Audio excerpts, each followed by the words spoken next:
Hey guys, what's going on? It's me, Jay, here to do yet another video, another review, year in review of the World Wrestling Federation and World Championship Wrestling this time. What this basically is my series where I go through an entire calendar year of major World Wrestling Federation events and how they impact me as a fandom. We've done 1994, we've done 1993, and we've done 1992. All three were great successes and good videos. So I look forward to doing it here in 1995. Now, let's get started right away.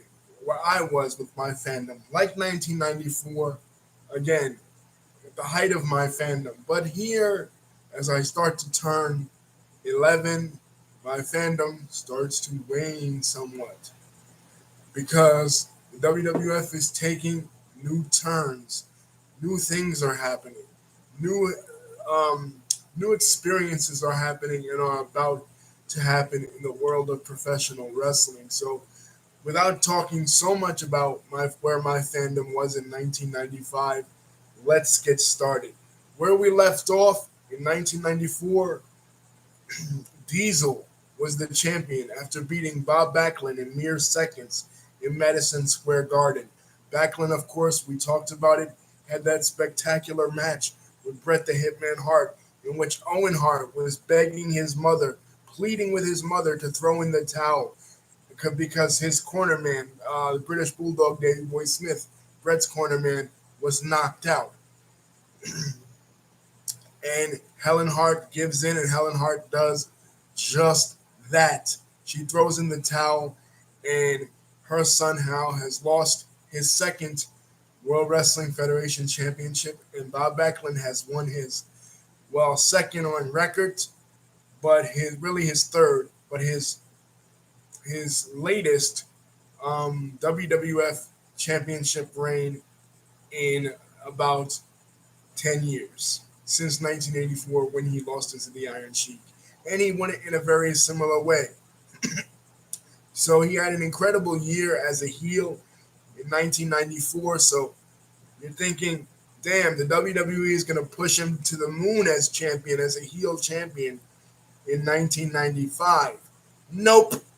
He goes to Madison Square Garden. He faced off against Big Daddy Cool Diesel, another guy who had an awesome year in 1994. He won all the titles in the World Wrestling Federation in 1994, starting with the Intercontinental title, then going to the tag team titles with he and Shawn Michaels, and then going to the WWF Championship, which he beat Backlund in a matter of seconds. Madison Square Garden, they're facing off, a place where Bob Backlund had many successful title defenses in his first run, and the place where he lost the title in his first run. They're facing off face to face.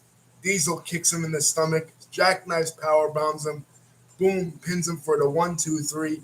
And according to Kevin Nash in several shoot interviews, Backlund sold his back all the way to the back of the arena. He was selling the back all the way down the aisle. That's how much of a pro he was.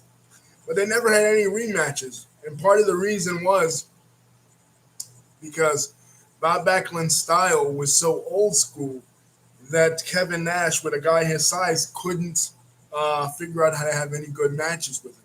So they never had a rematch. Story of Bob Backlund's career, because he never had a rematch with the Iron Sheik either. So anyway,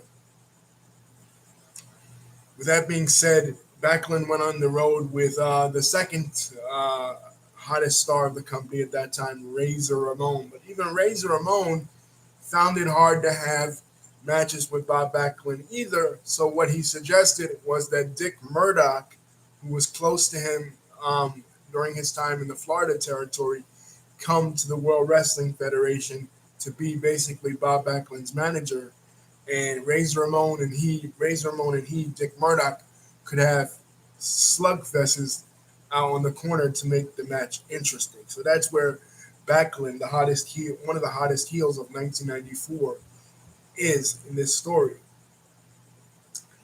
So we're heading into the Royal Rumble. Diesel is the champion. Most fans did not see Diesel's win against Backlund. It aired on WWE's new show that they're launching on Sundays in place of Wrestling Challenge, the Action Zone. Now, I remember watching the first episode of the Action Zone, which was an incredible main event. Uh,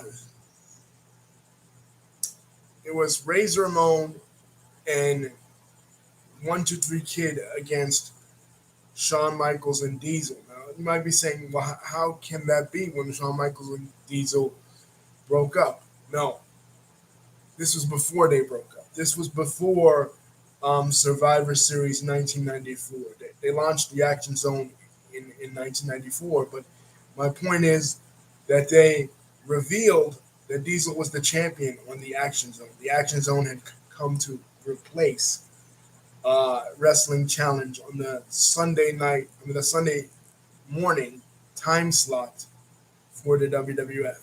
So, who's his first opponent going to be? Who's the first challenger?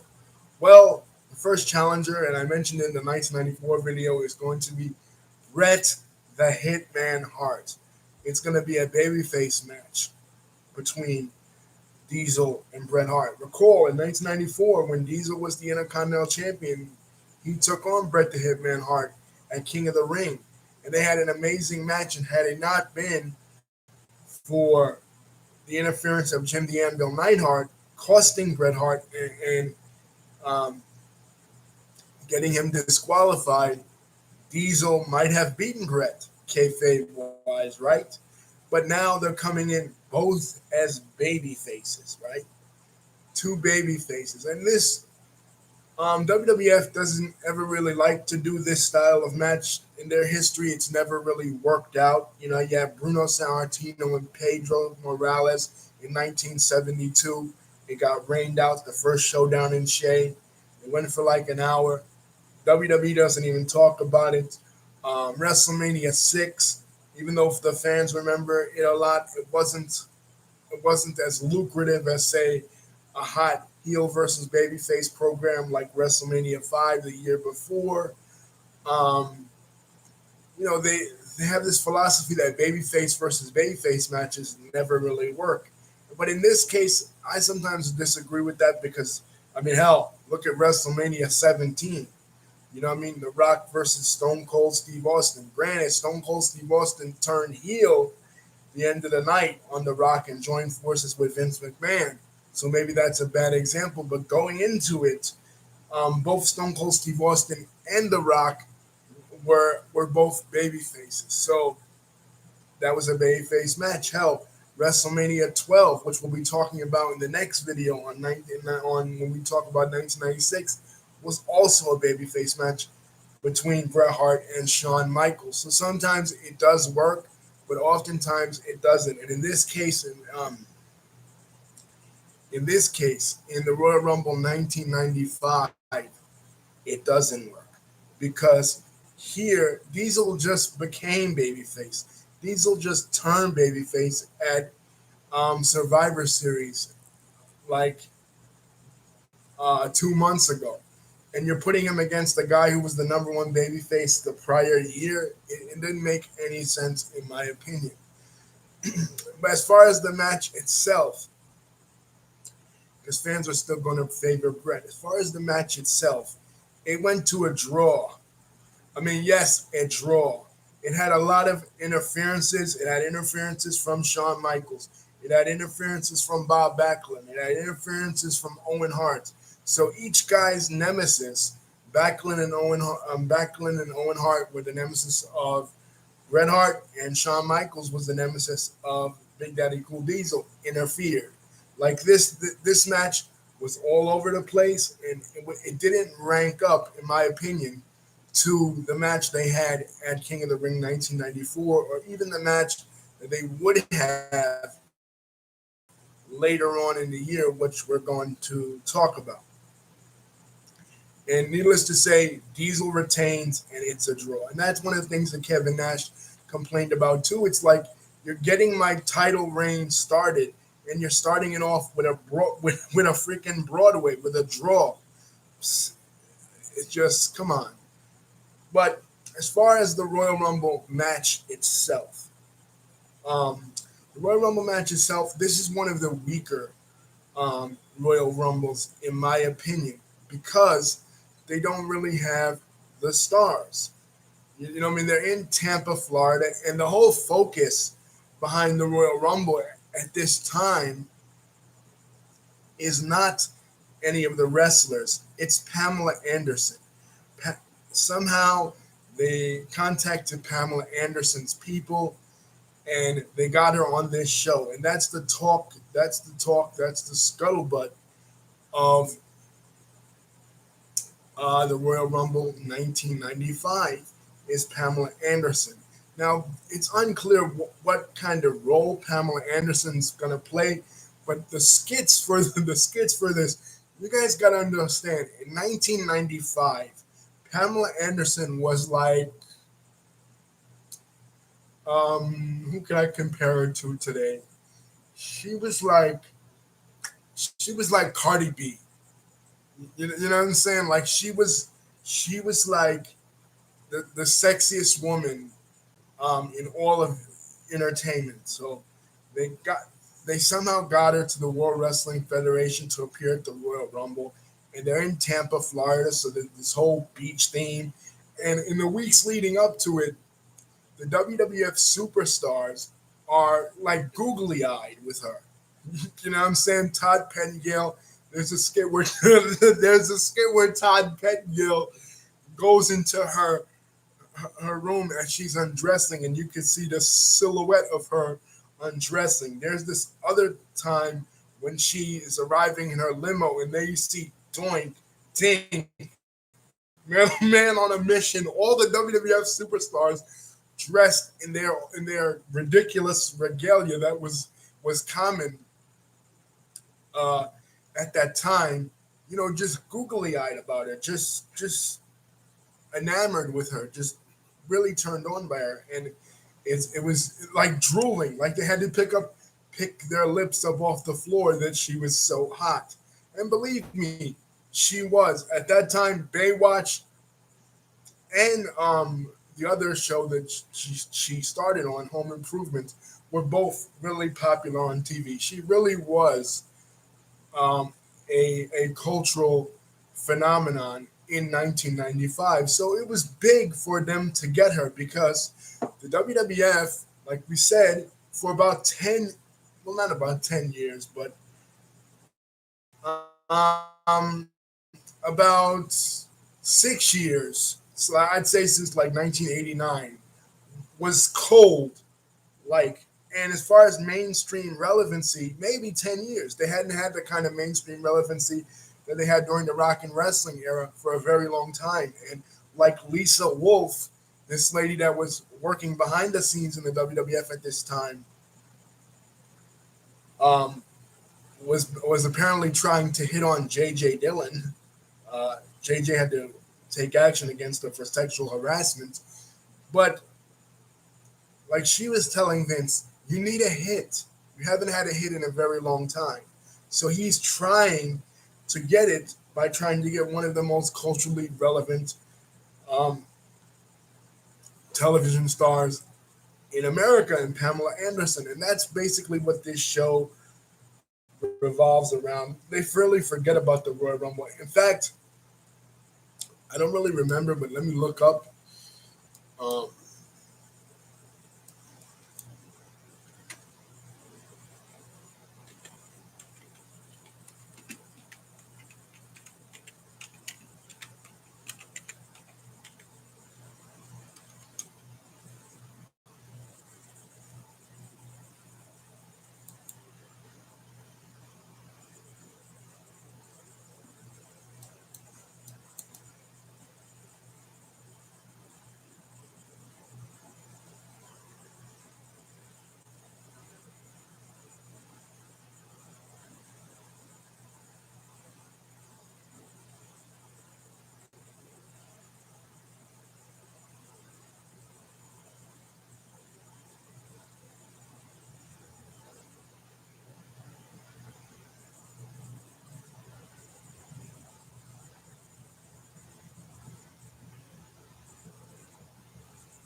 Anyway, I was trying to look up. I think that there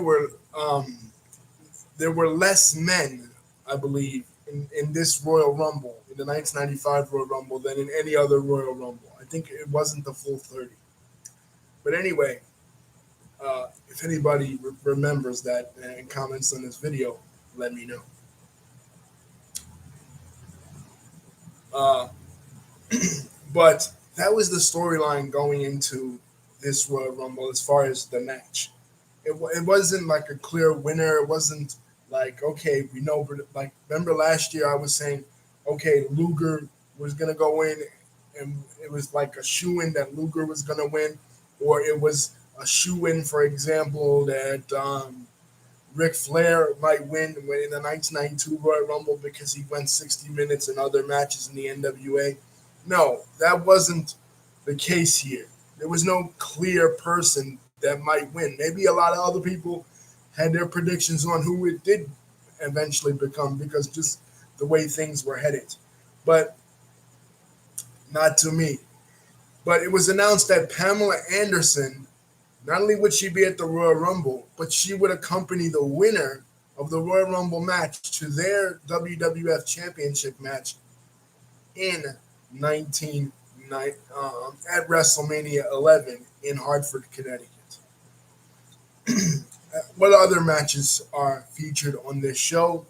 The Intercontinental title match between Razor Ramon and Double J Jeff Jarrett. Like I said, Double J Jeff Jarrett, he has a new manager, the Roadie, coming out and being basically his mouthpiece. And a Roadie plays an important role in this match, even getting Jeff disqualified, and the match, has to restart. And they restart the match, and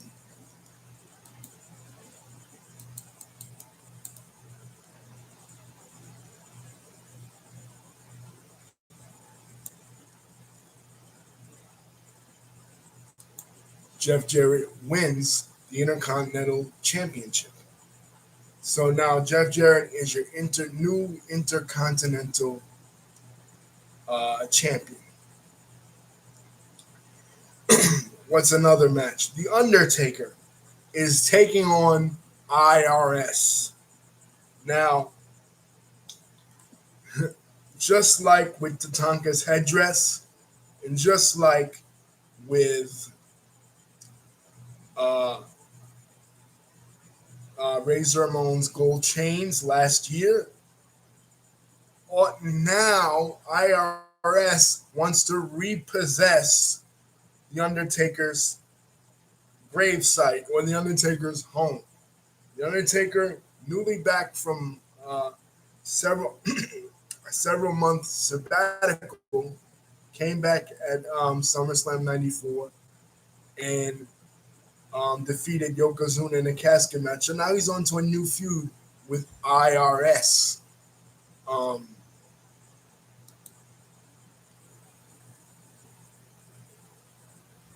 and Ted DiBiase. What is another? What is another match that for this pay per view, this Royal Rumble, is the match for the vacated tag team championships. When we left off, Shawn Michaels and Diesel were the WWF tag team champions. But they're no longer a tag team. They broke up. Diesel turned face. So what to do with the WWF tag team championships? They held them up in a tournament.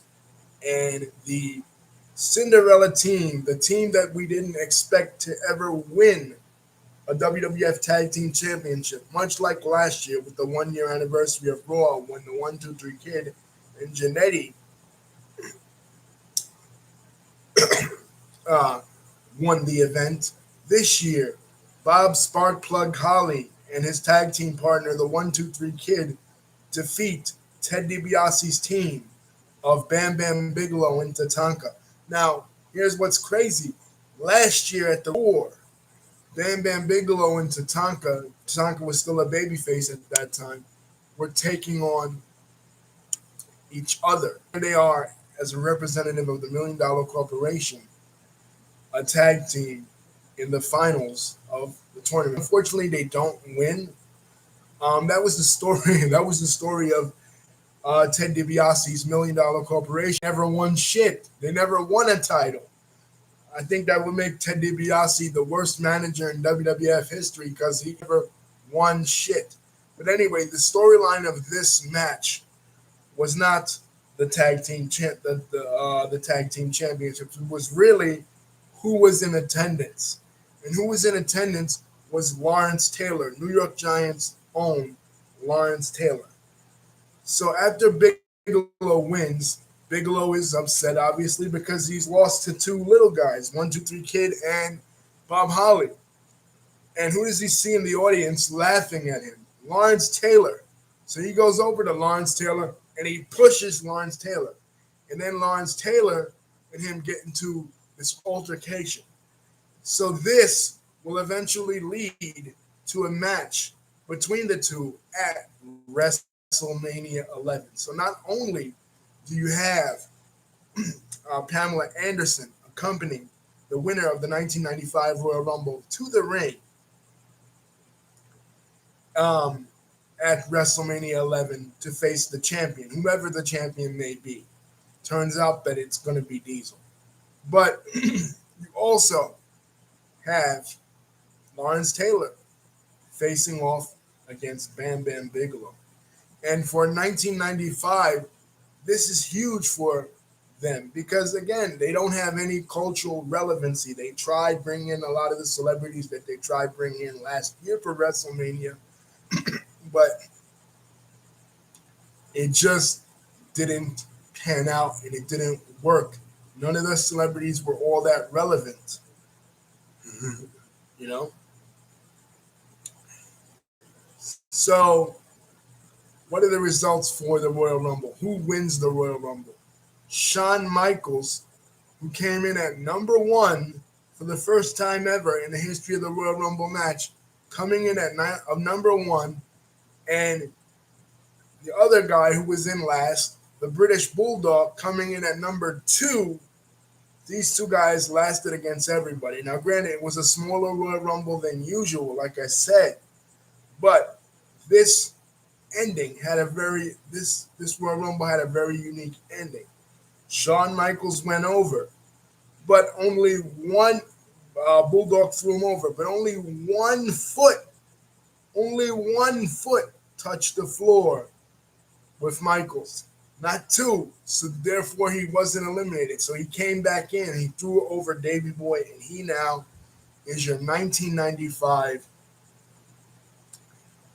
Royal Rumble winner, and he's going to go on to face Diesel at WrestleMania 11. So you have your WrestleMania 11 main events set. What else is going on? Well, we're going to WrestleMania 11. The beginning of WrestleMania 11. We have a brand new tag team, 2 brand new tag teams, really, but a brand new tag team of throwing together superstars that were already there. We have the Blue Brothers, who are coming in, I think they were already in either Smoky Mountain Wrestling or USWA. I'm not sure which one. But they're coming in managed by Uncle Zebekiah, a.k.a. Zeb Coulter. They're the Harris twins. They're coming in as Mountain Men. They are Jacob and Eli Blue. And the opening match for WrestleMania 11 is going to be them taking on, and wow, how the mighty have fallen, Lex Luger and the British Bulldog. The British Bulldog was a finalist for the Royal Rumble. One of the last two, the last to be eliminated, one of the last 2 standing for the Royal Rumble. Was a huge part of the storylines in the latter part of 1994 between Bret and Owen. And Lex Luger last year at WrestleMania 10 was part of the main event. Now he's part of the opening match as a new tag team with he and the British Bulldog. The team goes, they score the win, yeah, and they have a pretty cool theme song. You know, they combine Rule Britannia with Stars and Stripes Forever, Luger's theme song, and I think had what had transpired later on in the year not happened, maybe they would have went somewhere and maybe they would have did something. But in this instance, they did nothing. And it's very interesting that this video that we're reviewing 1995, we had some technical difficulties just now because the pay-per-view WrestleMania 11 also had a lot of technical difficulties.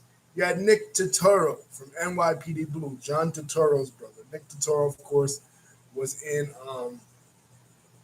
the the Chris Rock Adam Sandler remake of Longest Yard. I always get him confused with the kid from the Karate Kid, Ralph Macchio, but I know he's John Turturro.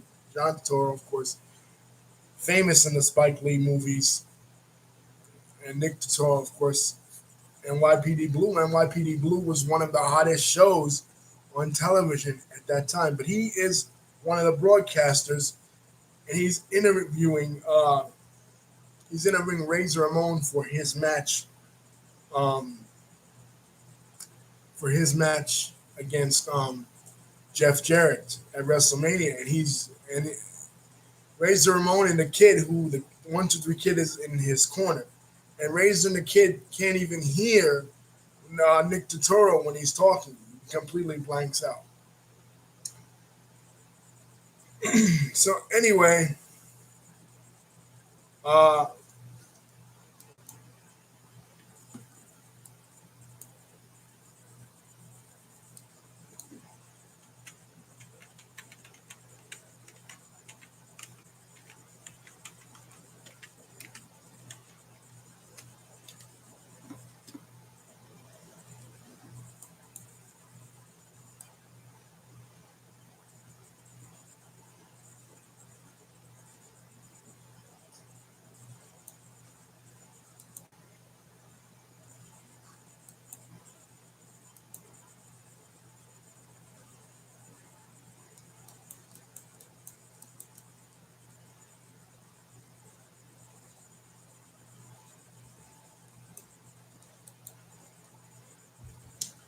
it is at this, but Razor regains the WWF Championship despite the technical difficulties going on with Nick Turturro. What else on this card? Of course, we, like I said, this is a very star-studded WrestleMania. They really tried hard. A Special Olympian sing "America the Beautiful" in the beginning of the event, and Jonathan Taylor Thomas is featured in a very funny skit with Bob Backlund playing chess. As the whole story of it is like Nick Turturro is trying to find Jonathan Taylor Thomas, and a funny story uh, is Bruce Pritchard is producing this show, right? Bruce Pritchard, of course, one of the producers of WWE at that time and even now. Um, he's saying, "What are the kids' lines? What are the kids' lines?" And and Jonathan Taylor Thomas, who's the star of Home Improvement at this time, plays Randy on Home Improvement. He's saying, his mom overhears it, right? And his mom says, "Excuse me, why are you saying the kid, the kid? My son's name is Jonathan. He has a name. He's not the kid." And then Bruce Pritchard looks at her and goes, "Yeah, ma'am, but I'm talking about the 1 2 3 kid who's one of my wrestlers. I want to know what his line is. I'm not talking about your son." you know, you know. So um, I found that a funny story. But he's here. Very he's a huge star this year, because a year before he played the voice of Simba in one of Disney's the biggest Disney hit in history, The Lion King. So he is here. Jenny McCarthy from MTV is also here. as a as a special guest, and this is the introduction to professional wrestling of Steve Mongo McMichael. Steve Mongo McMichael, 10 years before, had been part of the Super Bowl championship team of the Chicago Bears, the Super Bowl shuffle thing with the Bears. But here in wrestling, because Bam Bam Bigelow had the Million Dollar Corporation backing him up, uh, the NFL guys decided that they would have their version of backup, and it will be LT's All Pro Team. And Steve McMichael gets his first introduction into professional wrestling, and it's in the WWE. Later on, we'll talk about him as it relates to to WCW. What is another match on this show? King Kong Bundy, who is returning to the World Wrestling Federation after being gone since 1987. The last time we saw him on a WrestleMania, he was in a six-man tag with Hillbilly Jim beating up a bunch of little people. But now, just like he brought back Nikolai Volkov, the Million Dollar Man Ted DiBiase has brought back King Kong Bundy. And King Kong Bundy is back at WrestleMania to take on The Undertaker. Now, this is the return to The Undertaker streak, because the last time The Undertaker added to his streak, he almost lost it when he was counted out in the match at WrestleMania 9, one of the worst matches, and we talk about it in the 1993 video against the Giant Gonzalez. But he's back here now. He wasn't at WrestleMania 10. Remember, he was out. That was during his sabbatical. But he's back here now with King Kong Bundy. And what happens during this match? Really nothing. It's a shitty match. It has like an NFL referee as the referee. He doesn't know what the hell he's doing, this guy. But it's a really shitty match. But Kama, who was formerly Papa Shango, but has now returned with an MMA gimmick, the Supreme Fighting Machine. Now, I don't know. This is 1995, and UFC has started, and it's kind of an underground phenomenon. And Shane McMahon probably was into it, like, because a lot of people, including me, because I had the hot box at that time, I used to watch some of the early UFCs. You know what I mean? Like when uh, um, Tank Abbott was there, or uh, Ken Shamrock, Dan Severn, Kia Paul, uh, you know, those early UFCs. I don't really remember a lot of them, but the early ones when they didn't have when they didn't Chemo, I think his name was. Wait, let me,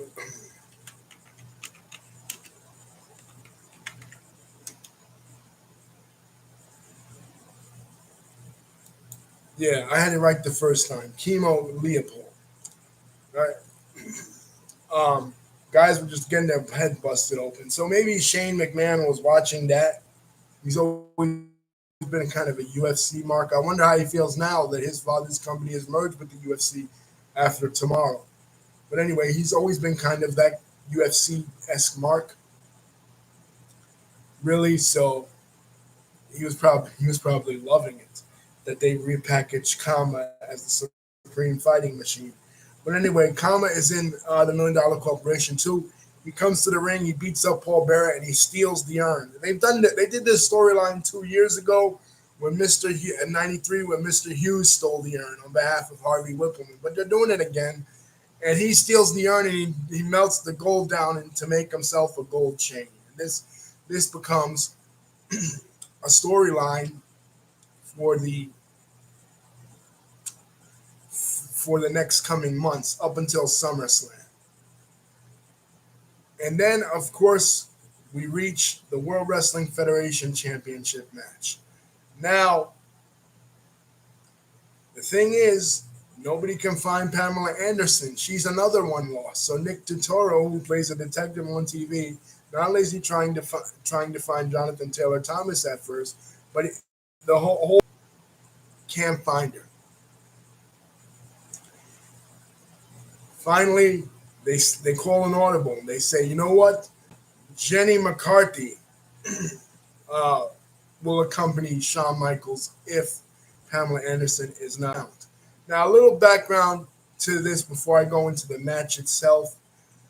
Um, WWE did not feel confident that Shawn Michaels, who had always had a bodyguard or a tag team partner or manager before this, would look credible going against Diesel in the main event. So they decided, and this was a click move. They decided to call in somebody, a blast from the past, somebody who was kind of persona non grata in wrestling because of an incident that had happened 2 years ago.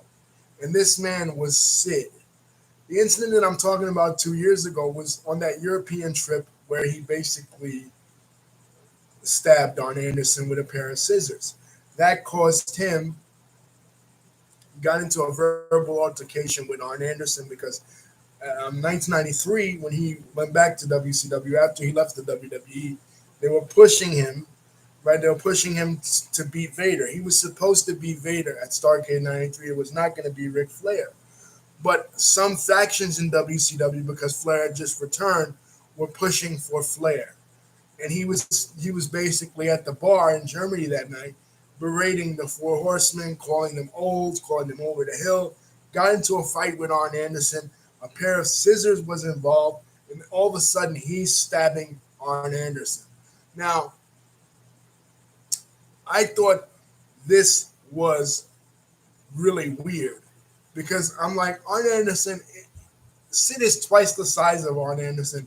Why would Sid need scissors to defeat, first of all, a guy who's smaller than him, secondly, a guy who's older than him?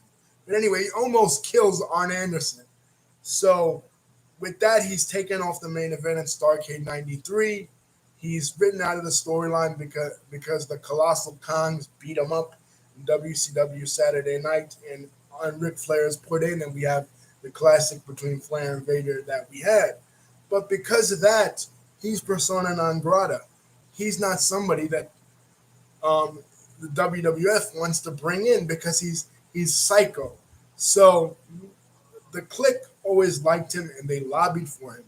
So they do bring him in. And on an episode of The King's Court in 1995, Shawn Michaels introduces his new bodyguard, Psycho Sid, to the WWF. So Psycho Sid, in addition to Jenny Garth, is accompanying Shawn Michaels to the ring for his WWF Championship match.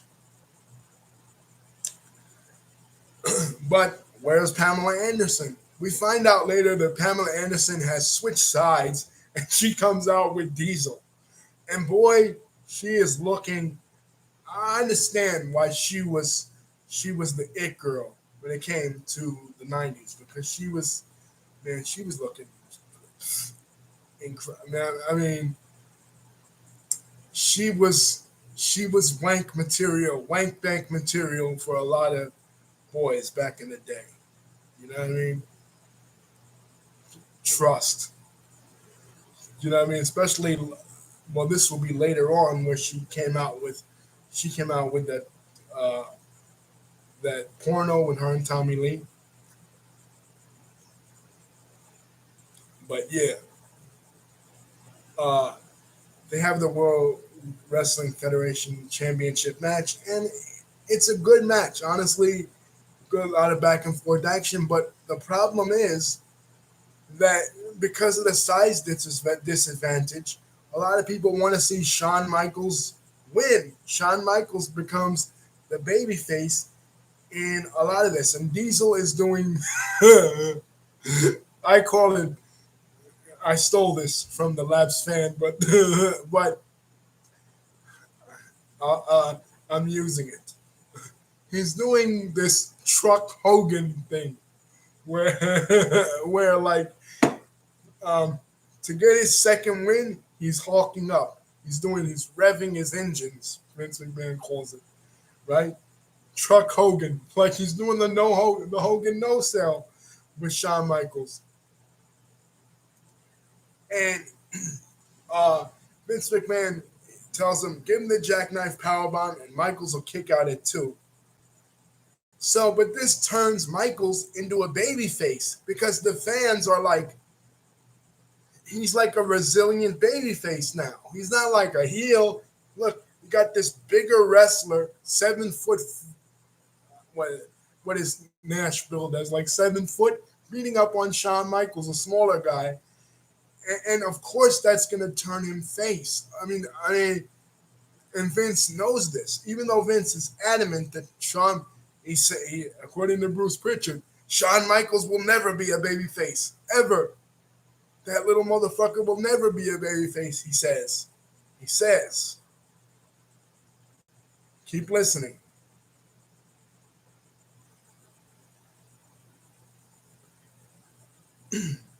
Well, needless to say, Diesel retains the title. And it's, like I said, it's a good match. It's not as good as the match they would have the following year, the Good Friends, Better Enemies, but it is a pretty good match. What is not a pretty good match on this show, and I'm not going in order, I'm jumping around, but what is not a pretty good match on this show is the I Quit match between Bob Backlund and Bret the Hitman Hart. Once again, Roddy Piper returns as a special guest referee in a Bret Hart match at WrestleMania, but it's not as epic as last year's. This one sucks. All you can hear is Roddy Piper go, "What do you say? What do you say?" And then you hear Bob Backlund, "I know." And then finally, Bob Backlund says this inaudible thing, like you can't even understand what the hell he's saying. And you hear Piper say, "What are you saying?" And, he doesn't make any sense. But I guess he said, "I quit." But the match was just the shit. I mean, this was a great feud in '94. The match they had on Superstars was good. The match they had at Survivor Series the prior year was incredible. Great match, great memories. But this match, I could have done without it. And finally, we get to the main event. LT versus Bam Bam Bigelow. Remember I said that from 1993 to 1997, the WWF felt very New York, felt very close to its roots. I mean, Hartford, Connecticut is not New York, but it's close to New York. It's very, it's the tri-state area. It's, you know what I mean? And here you have a New York Giant in LT wrestling against Bam Bam Bigelow. Now, a lot of people didn't know how this match was going to go. This was very similar to the main event at WrestleMania 1 because LT is not a wrestler. LT has never wrestled before, but there was so much hype. They did a public workout in Times Square. There was a lot of hype about this match. Like the papers were talking about this match. This is how big this was. The WrestleMania itself wasn't that big because unlike WrestleMania 1, where Mr. T's involvement and Cyndi Lauper's involvement in the angles were used as a way to launch Hulk Hogan and to launch Rowdy Piper and to launch, the WWF superstars, right, into the mainstream, and how later on, and we'll be talking about it when we talk about 1998, how Mike Tyson's involvement in professional wrestling at WrestleMania 14 was used to launch Stone Cold Steve Austin and to launch The Undertaker and to launch Kane, right? So DX, the New Age Outlaws. This didn't launch anybody. Bam Bam Bigelow, unfortunately, I was a fan of his. I met him in 1996 at camp. I had his autograph and stuff. He was a native of Asbury Park, New Jersey, but he wasn't pushed in any sort of way because of this. This result in him being a mainstream star, a mainstream celebrity in any sort of way in the WWE. I always felt I liked him, and I understood why they put him in this position because Bam Bam Bigelow, for a guy his size, was an incredible athlete.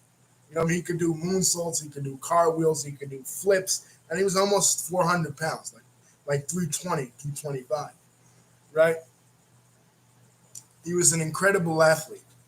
You know what I mean? And he was the only guy that could really do it, but it was sort of like Big Show and Mayweather. It had the same effect of Big Mayweather in 2008, where it didn't really do anything for the star working with him. And you wonder, like, whoa, couldn't it have been Diesel? Like, he was the champion.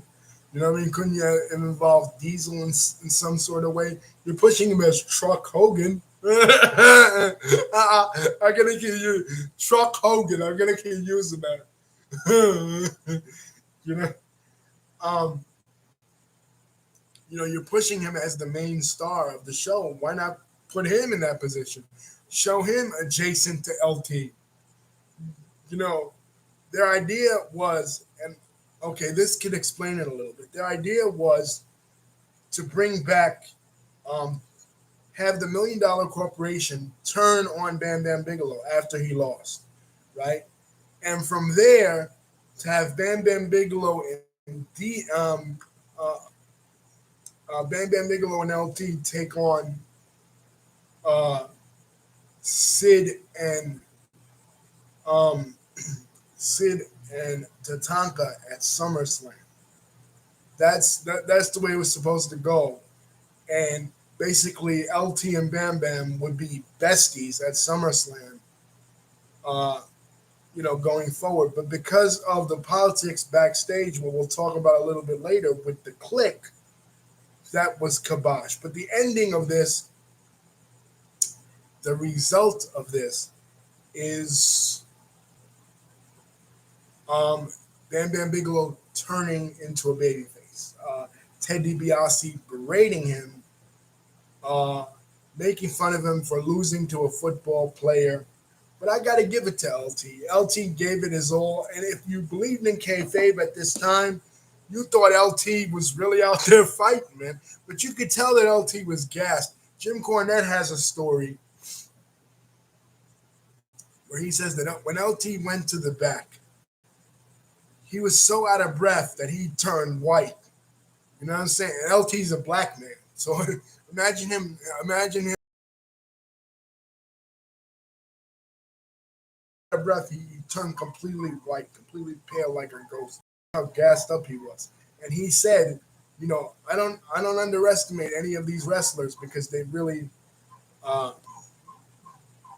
they really go out and do their thing. And Bigelow really carried them to a somewhat memorable match. So that's WrestleMania 11. Now, WrestleMania 11's in the bag. What happens the night after? The night after WrestleMania 11, Ted DiBiase is not the only one heated about a loss at WrestleMania 11. The other person that is heated about a loss at WrestleMania 11 is Shawn Michaels. He failed to capture the World Wrestling Federation Championship. And who does he blame? Not himself, but his bodyguard, Sid. So the night after WrestleMania on Raw, he starts berating Sid, talking shit about Sid. All of a sudden, Sid turns on him and power bombs him and breaks Shawn Michaels' back, kayfabe, breaking him off TV. Now, even though Vince McMahon said that Shawn Michaels, remember, keep in mind Vince's words, Shawn Michaels, that little motherfucker will never be a babyface in my company. Now, Shawn Michaels is a babyface. And Sid is aligned with the $1 Million Corporation. But Michaels is off TV. So, basically, what was supposed to be Bigelow's spot, what was supposed to be Bigelow's spot is a brand new minted babyface in the company after his loss to LT. He agreed to take the loss to LT because he thought that he would be the next babyface, so they would push him as a new babyface on the roster, right? You had Diesel and then you had him. It was supposed to be like how they were supposed to push him in 1988 when they brought him into the team with Hogan, right? But he's supposed to be like, the second behind Diesel. You had Hulk Hogan, you had Macho Man, and you had, like now you have uh, Roman Reigns and Seth Rollins, right? Well, Bam Bam Bigelow was supposed to be that second guy, that little buddy, I guess, if you will, of of Diesel. But what sense does his face turn? Because Michaels just turned face. Just the same thing they did with Bret Hart. They invested all that in '97 when we'll talk about it. They invested all that time to turn Bret Hart heel, only to turn Shawn Michaels heel again in the summer. They did the same thing here. Why screw up Bigelow's turn? Why screw up Bigelow's face turn if you're just going to turn Michaels? It didn't make any sense, really. But anyway, Michaels is off TV, and remember I said, and Sid is now the number one heel. So remember I said in the last video, I said there's going to be more than 5 pay-per-views a year. They're increasing their pay-per-view value. They're increasing the pay-per-view amount. They wanted to do it. They wanted to do it in '91 with Tuesday in Texas. It was unsuccessful. They wanted to do it in '86 with Wrestling Classic, the tournament that JYD won against the Macho Man. It was unsuccessful because at that time in '86 there was only one pay-per-view. But anyway, they they're getting to the point now where they want to increase the pay-per-view number from 5 to 1 every month. So the idea they come up with is in your house. They're basically going to sell a house to a lucky fan. You'll put your name in, and they will sell you a home. And the lucky fan who got this home was a kid named Matt Capitelli. And it was so funny because Stephanie Wyatt, who is now Macho Man, is no longer on WWF Mania, that show that I talked about in the last video, that Todd Pettingill host. He's no longer the host because he's not in WWF anymore. So they have another host come in, some some stupid bitch, Stephanie Wyatt, Stephanie Wyatt, like she looks totally uncomfortable. She's like a female Todd Pettingill. Just she was so cringe. But anyway, the gimmick is that they're giving away this house to this kid Matt Capitelli. So they get him. They get him on the phone, and he's like, "Hello, hello," and they can't even get to him. They can't even. No more technical difficulties. They can't even get to him on the phone, and they're about to give this kid away a brand new house, and they can't even get to him on the phone. But anyway, he gets the house. I think he's sold the house, years later. But anyway, the WWF gave away a house at this First in Your House event. And the main event to this shit, In Your House one, was the most boring main event that you can possibly imagine. Is Big Daddy Cool Diesel avenging the injury of his friend Shawn Michaels. Suddenly they're friends again. Shawn Michaels in a match against Sid. 2 big lugs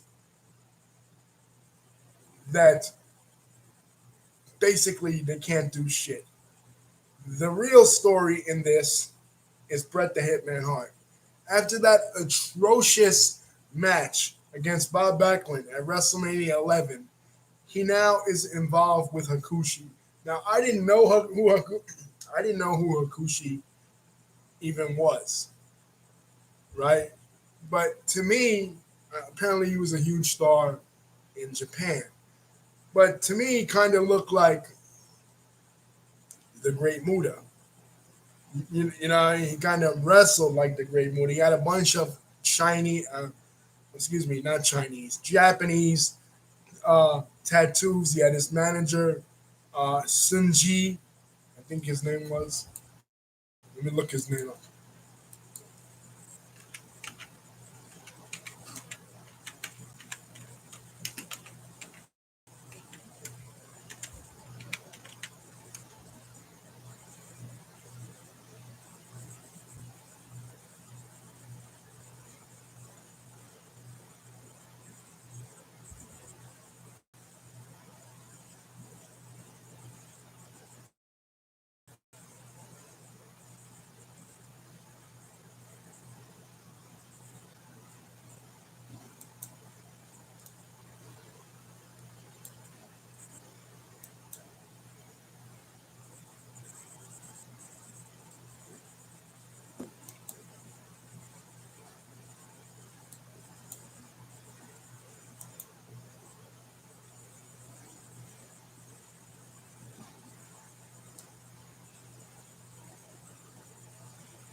I'm wrong. It's Sinja. Sinja. See, I said Sinji.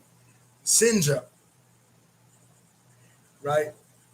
And the outfit looked cool with Hakushi, but and he was a great wrestler, and this was the best match on the show. But the storyline was that Bret Hart was racist. Basically, Jerry the King Lawler, who had now reinvigorated his feud with um, with Jerry the King Lawler 2 years later after they had their initial feud. Jerry the King Lawler now is coming out and saying that Bret Hart is racist and he's discriminatory. He's discriminating against Japanese wrestlers, and that's the feud that they're going with. Speaking of Japanese wrestlers, who's a Japanese wrestler, or a fake Japanese wrestler anyway, who returned in 1995 at WrestleMania 11? We skipped over that match. My apologies. Owen Hart, and this relates to Bret Hart too. Owen Hart had said that he had a mystery partner um, to challenge for the WWF Tag Team Championships against the Smoking Guns. Now, the scuttlebutt apparently around the industry was that the mystery partner was Chris Benoit. Chris Benoit, of course, had been in WCW in 1993, and and of course was the Pegasus Kid in Japan and was tearing it up in Japan. So they wanted him for the WWF, but no, it wasn't Chris Benoit. His mystery partner against the Smoking Guns was the man who had faced his brother last year, and that was Yokozuna, his brother's old nemesis. They have a lot of history.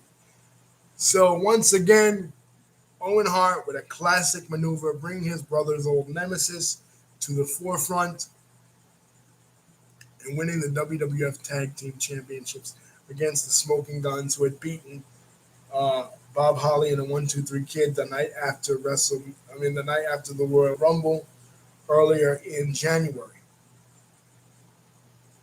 So they're now the new tag team champions. But anyway, this In Your House one going into this sucked. Like I said, the main event was a complete sleeper. They're pushing Sid as the number one heel. It was a dud. Going into King of the Ring 1995. Now, Remember Oscar from Men on a Mission, the manager of Men on a Mission? Well, on an episode of Superstars, after Man on a Mission failed to capture the WWF Tag Team Championships from the Smoking Guns, they beat up Oscar, and now they're heels. Now Mabel is a heel. Now, during this time, who comes in to help advise Vince McMahon um, on his booking? The Cowboy. Cowboy Bill Watts comes into the WWF. So, of course, right, who are they going to start pushing? A black wrestler, just like he had done in WCW, just like he had done in Mid-South Wrestling. So the idea they want to push a black wrestler is let's push Mabel. Like, let's give Mabel the King of the Ring. So King of the Ring, 1995. No Art Donovan this year, but just as much of a disaster. The main event is Tatanka and Sid taking on Bam Bam Bigelow and Diesel. And Shawn Michaels is returning from his back injury to take on one of the $1 Million Corporation's cronies, Kama. Now, the odds-on favorite for this one is Shawn Michaels because he has so much momentum now as a babyface. You think he's going to be the one to win the King of the Ring? No. The guy who goes all the way but doesn't win is a new sensation, somebody that was brought in to help, quote unquote, Razor Ramon against the Roadie. And it was at In Your House. It was a match, Razor Ramon versus Jeff Jarrett, and the Roadie interfered, so somebody else came in to help him. One of his old friends, Savio Vega. Now, you think this worked because, well, Savio is Hispanic, and so is the character of Razor Ramon, so that worked. And now that all of a sudden they're best of friends, and Savio is like the Cinderella story. He's going all the way to the finals. Michael Hayes, who now is in the WWF as a commentator, Doc Hendricks, he's on the call this night, and he says a comment, man, they're cheering for Savio all the way in the Bronx, obviously an allusion to his Puerto Rican heritage. You know what I mean? So he's the guy that they're cheering for. They're in Philly. But neither one of these guys are really over. Savio just came into the company. A year ago, he was in the Royal Rumble, and he was managed by Mr. Fuji, and he was Quang, you know? And he was under a mask, so people didn't really know who he was. And Mabel, nobody gave a shit about Mabel. But anyway, Mabel wins. And as he's getting coronated, because Shawn Michaels got eliminated, the double disqualification. As he's getting coronated, you can hear the boos and the chants of ECW, ECW, because ECW now is a thing. ECW is established. They have a hardcore fan base in Philly. This is their town, and Philly is a hardcore wrestling town. They're not going to put up with bullshit. Ask Roman Reigns when he won the Royal Rumble in 2015. The same thing happened. Even The Rock couldn't even save him. That's how bad it was. But the same thing happened to Mabel. They shit all over Mabel being the King of the Ring. Nobody wanted to see it. King Mo and Sir Mabel. It was just lame. What else from this pay-per-view was lame? Was again the Jerry the King Lawler feud with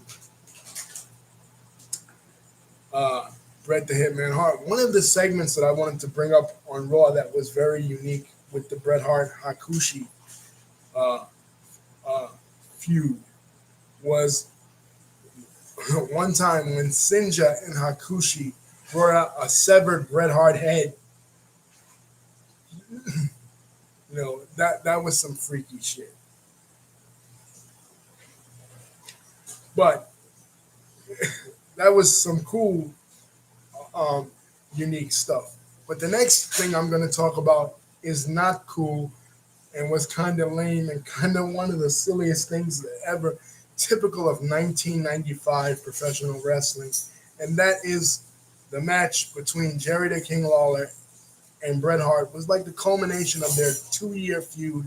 It's a specialty match, and it's a kiss my foot match. This kiss my foot match, uh, you know, it's just hilarious because Lawler is making his foot extra dirty. There's segments of him shoving his foot in mud. He's he's taking off these dirty ass socks. You know what I mean? Like he's really pushing this thing that his feet are super dirty for this kiss my foot match. And the objective of this is the first man to make his opponent kiss the other opponent's foot is the winner. So Bret Hart wins, and then he shoves Lawler's own foot into Lawler's own mouth. And this, of course, leads to the next storyline and the next character that is going to be introduced at SummerSlam this year. SummerSlam 1995.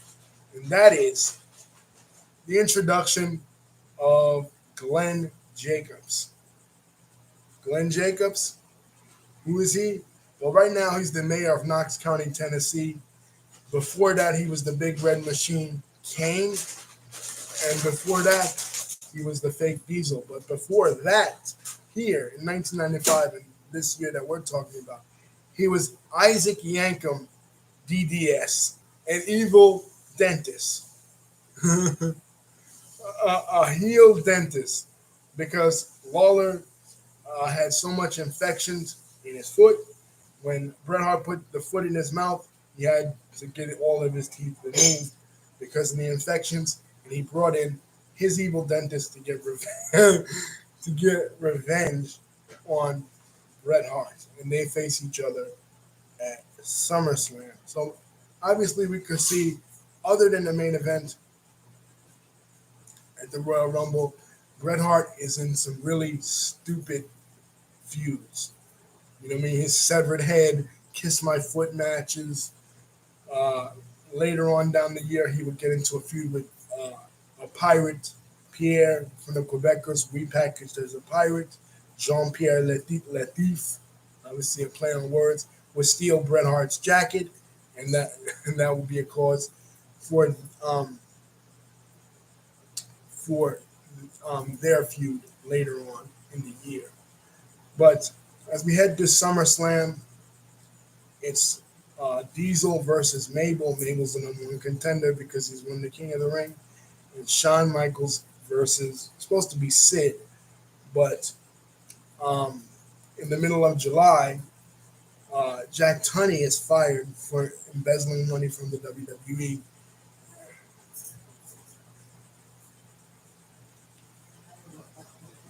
Okay.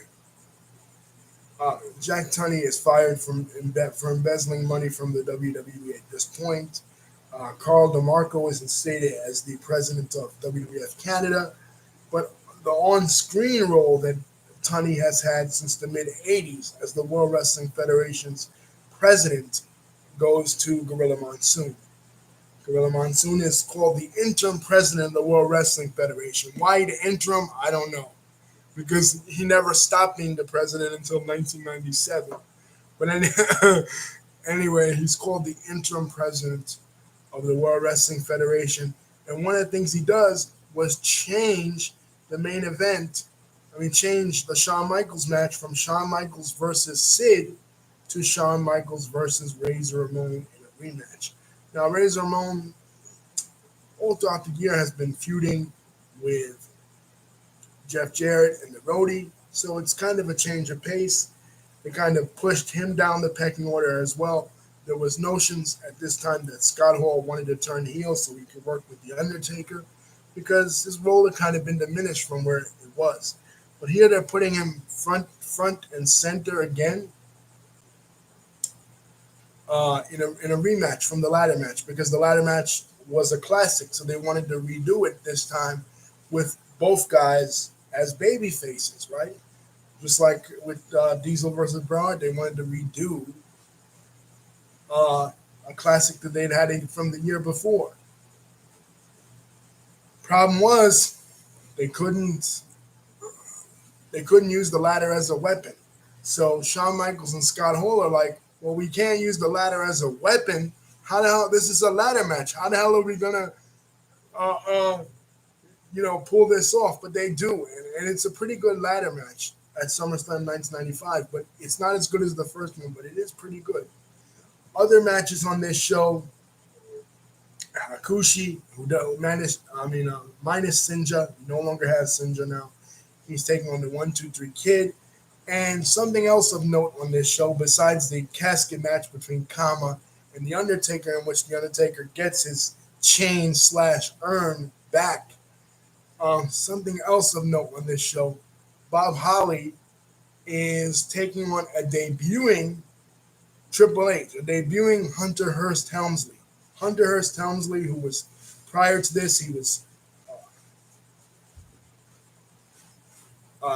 was terrorizing in WCW in 1993, and then after that, Ric Flair repackaged him as Lord Steven Regal's tag team partner, French-speaking tag team partner, Jean Paul Levesque, because Triple H is, in real life, Triple H is French Canadian. So, but when he comes to the WWF, they have the same gimmick for him, basically, but he's not a French aristocrat. He's a Connecticut Greenwich, Connecticut blue blood, kind of making fun of Vince McMahon's neighbors. You know what I mean? So he has a new gimmick, and he wins decisively, his first big win, and they have big plans for him. Obviously, hell, he's the head of creative now, and he's married to Vince's daughter, so he had big plans for himself. But this is his introduction into the World Wrestling Federation. Another person that would become associated with the Clique at this time, that was introduced into WWF in about the spring of 1995, was Chris Candido as Skip and Tammy Cinch as Sonny, and they come on as fitness gurus. Now, initially, Sonny was brought in as a reporter, kind of like a Sean Mooney type role, where she was a broadcaster, and she was supposed to be Tamara Murphy. I don't know if she was supposed to have a heel role or just be neutral, kind of, like Mooney was, or Todd Pettingill, or Stephanie Wyan, right? But she was brought in this capacity. But when they found out they were getting Chris Candido, they threw that out. They threw that notion out. They were getting him from Smoky Mountain Wrestling. She had been in Smoky Mountain Wrestling as well, and they were recommended there by Jim Cornette. So they bring them in as fitness gurus, because at this time, and I used to watch a lot of them too when I would stay up, kind of late. There were a lot of fitness infomercials on TV. Jack Lane was still alive. Richard Simmons was still alive. This was a thing in the mid '90s. This kind of programming. So WWF wanted to make fun of this, and they brought in Skip and Sonny, the Body Donnas. Who knew that the following year, Sonny would become, in her own right, WWE's version of Pamela Anderson, like the most downloaded woman in AOL in 1996, and then she became the complete disaster that she eventually turned into. But at this time, she was brand new on the scene,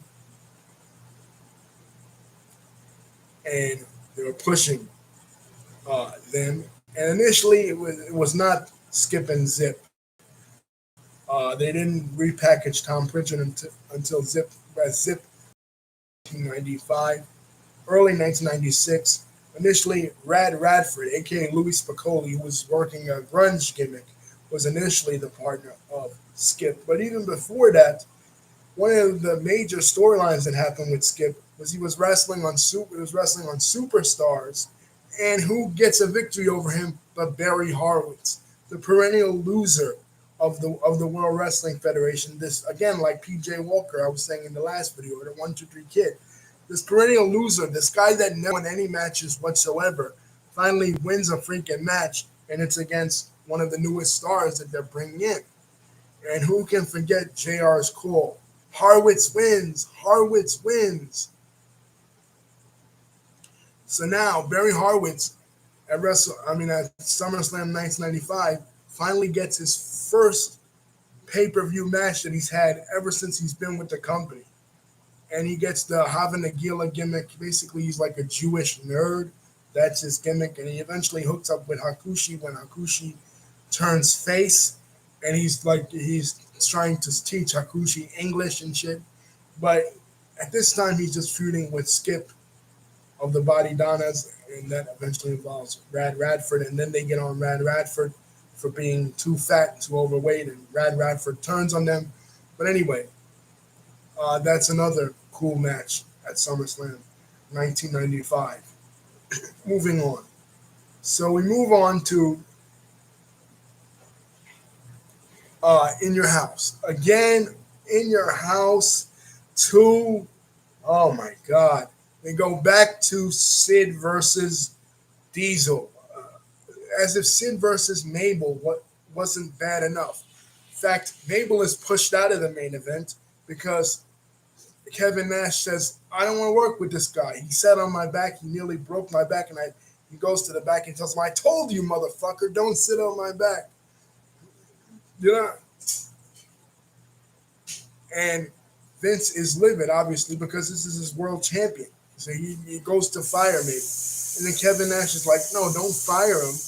Just, I don't want to work with him anymore. You know what I mean? So they switch back to the program with Sid. And now their idea now, after the atrocious tag team match they had, Bam Bam Bigelow and Diesel against Sid and Tatanka. Their idea now, to spice it up a little bit for In Your House 2, is a lumberjack match. This horrible lumberjack match, oh my God, completely skip over this and In Your House 2. There's nothing worth really watching at all. The only saving grace of this is Shawn Michaels winning the Intercontinental Championship for the third time against Jeff Jarrett. And Jeff Jarrett and the Roadie leaving the company, walking out. And for Roadie, he doesn't return until the middle of 1996, but Jarrett returns at the Royal Rumble later that year. But one of the unique main events that I want to talk about that they do for In Your House 3, Shawn Michaels is the Intercontinental Champion. Diesel is the World Champion. Owen Hart and Yokozuna are the tag team champions for this. So they have this idea to put up all the belts in one single match. So the winner, like say Shawn Michaels and Diesel win, they get the tag team belts. Owen Hart and Yokozuna win, whoever they pin, they get the world title, or they get the Intercontinental title. So this is very unique, right? And we think, okay, now Shawn Michaels and Diesel are going to win the belts as baby faces. That kind of happens, kind of doesn't happen, because at the last minute, the British Bulldog, who had just turned heel. Now, we got to talk about this because this is important as to why he's turned heel. In September of 1995, it is announced that WCW is launching their own Monday night show, going head to head with Monday Night Raw. Now, it was done right in the middle of New York City, right in WWE's territory. Industry insiders are saying that this could be terrible because they're already a small amount of wrestling fans. Wrestling hadn't been that huge since the 80s at this point. And there's only a little bit of fans to really go around. Uh, Necessarily. You know what I mean? So we don't have much to work with, just this small amount of fans. So you'll end up splitting the audience, and everybody will just say, okay, it's too much wrestling to watch. I'm not going to watch it. But Eric Bischoff takes a gamble because he's going into international distribution. He goes to Ted Turner, and he says, he wanted to talk about the distribution of WCW in China, and Ted Turner just blurts out, "What do we got to do to compete with the WWE?" And he goes, "Give me." Nowadays, when he retells the story, he says, "Give me 2 hours every Monday night," but that's bullshit because when Nitro started out, it was only 1 hour. So really, he said, "Give me an hour Monday night, like Raw has, and I'll compete." So they have the idea September the 4th, 1995 to launch Monday Nitro. Now, at this time, this week, September the 4th, Raw is preempted. So there's no Monday Night Raw because, remember, as you guys know, whenever there was a tennis tournament or whenever there was the dog show, we never got to see Monday Night Raw. We would get to see it the following week or sometimes on Thursday like they did in 97. But, it wasn't showing. So Nitro went unopposed. And what they did on Nitro shocked everybody. It was from the Mall of America in Minnesota, Eric Bischoff's hometown, the hometown of the AWA, ironically, the first town that Vince really launched the wrestling war to expand the territories after he brought over Mean Gene, after he brought over Hogan from the AWA back in the 80s. The first place he went was Minneapolis because it was a huge wrestling market.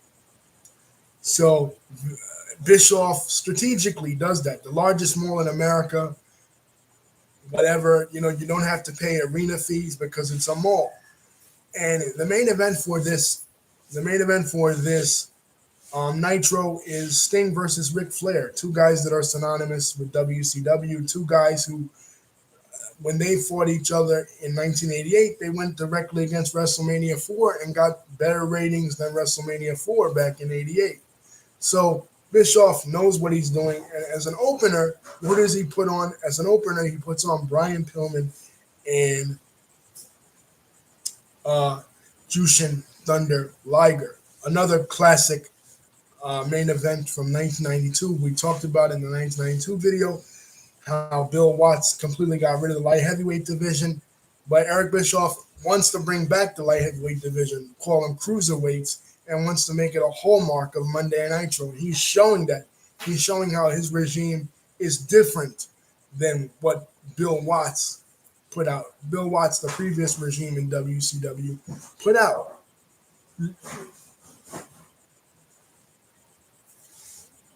So he does it, and he runs unopposed, but he also has a surprise. And what's a surprise? At the end of the main event, who comes out? Lex Luger. Lex Luger, a guy that has history with both Ric Flair and Sting. The last guy he wrestled before he left WCW at Super Bowl II was Sting. Sting defeated him for the WCW title. He also had great battles with Ric Flair, and plus he was a former Four Horseman. And not only that, he was just on WWF TV. He just saved Diesel from a beatdown, and they were pushing him to possibly beat Yokozuna and Owen Hart for the tag team titles, him and the British Bulldog. So, but that's out the window. He's in WCW now, and Vince didn't even know about it. You know what I mean? They're watching Nitro because they're off again. Raw is preempted. They're watching Nitro, and all of a sudden, Pat Patterson calls up Bruce Pritchard and said, "You'll never guess what happened. Lex Luger, he's on the Nitro."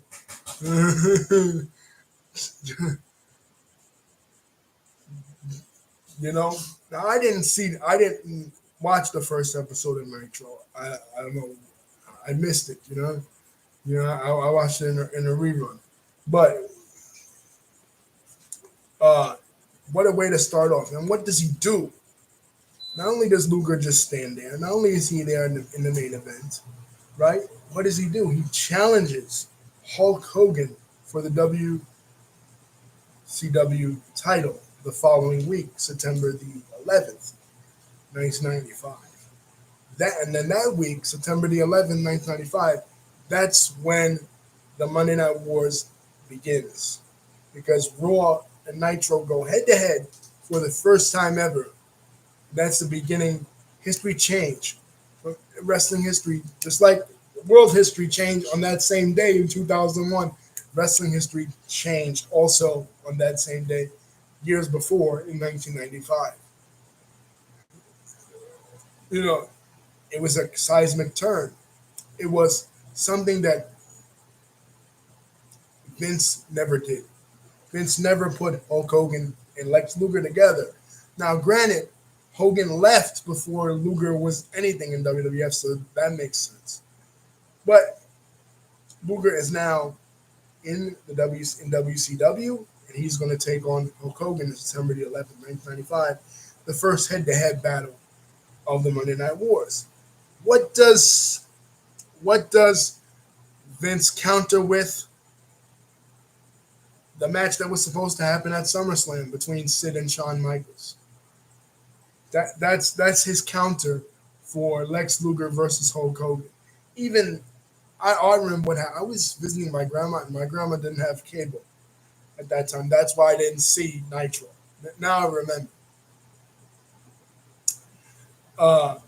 why I didn't see Nitro. But when I heard about Nitro, and I heard that Luger was there, and I heard that the next week he was gonna face Hulk Hogan, I'm like, man, what Raw has, even back then in the early days, can't compete with what WCW is putting out. So what to do with the British Bulldog? He's Luger's partner now. They've challenged for the tag team titles unsuccessfully. He's Luger's partner. So they turn him heel.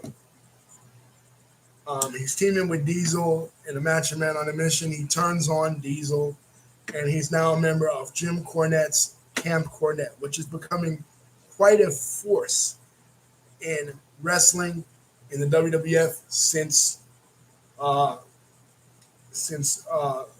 Yokozuna and Owen Hart have won the titles at WrestleMania 11. They kind of moved Fuji out. Fuji was like a second manager of Yoko, but they've kind of moved him out, and it's now primarily just Cornette managing all three of them. So when they can't find Owen Hart for this big match, and all the titles are on the line in October of '95, what do? They put in the British Bulldog. But Owen Hart comes in eventually anyway, and Diesel scores the pin over Owen Hart. So Gorilla Monsoon declares the victory null and void. But Owen Hart and Yokozuna lose the belts anyway the next night on Raw to back to the Smoking Guns. So the Smoking Guns going into 1995, or going into 1996, at the end of 1995, are the WWF Tag Team Champions.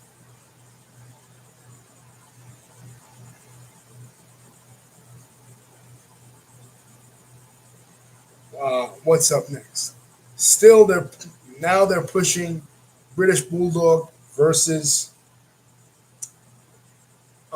Diesel as the main event, and they have a match at Winnipeg, which is one of the most atrocious matches ever, one of the worst matches ever.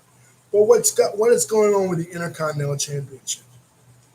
I said that Shawn Michaels is the Intercontinental Champion. He defeated Jeff Jarrett at the July in Your House. He had the match with Razor Ramon, the rematch from WrestleMania 10 at SummerSlam. Uh, After the match, Dean Douglas, who was Shane Douglas, who was the franchise WCW, has made the jump to the WWF, and they gave him a stupid teacher gimmick. And basically, he was grading the ladder match. And he gave Razor Ramon a failing grade, and Razor Ramon and him now tussling in the back, and they end up having a feud. So theirs is the newest program. Dean Douglas is supposed to be like this hottest heel. But again, he is like Chris Candido. He is blacklisted by the Clique, like Bam Bam Bigelow, blacklisted by the Clique. And he has a match with Shawn Michaels coming up at the Winnipeg show in Your House. And before that, Shawn Michaels was jumped by, he said it was like multiple Marines, but I think it was really like one Marine who gives him a concussion and puts him out of action for the rest of the year. They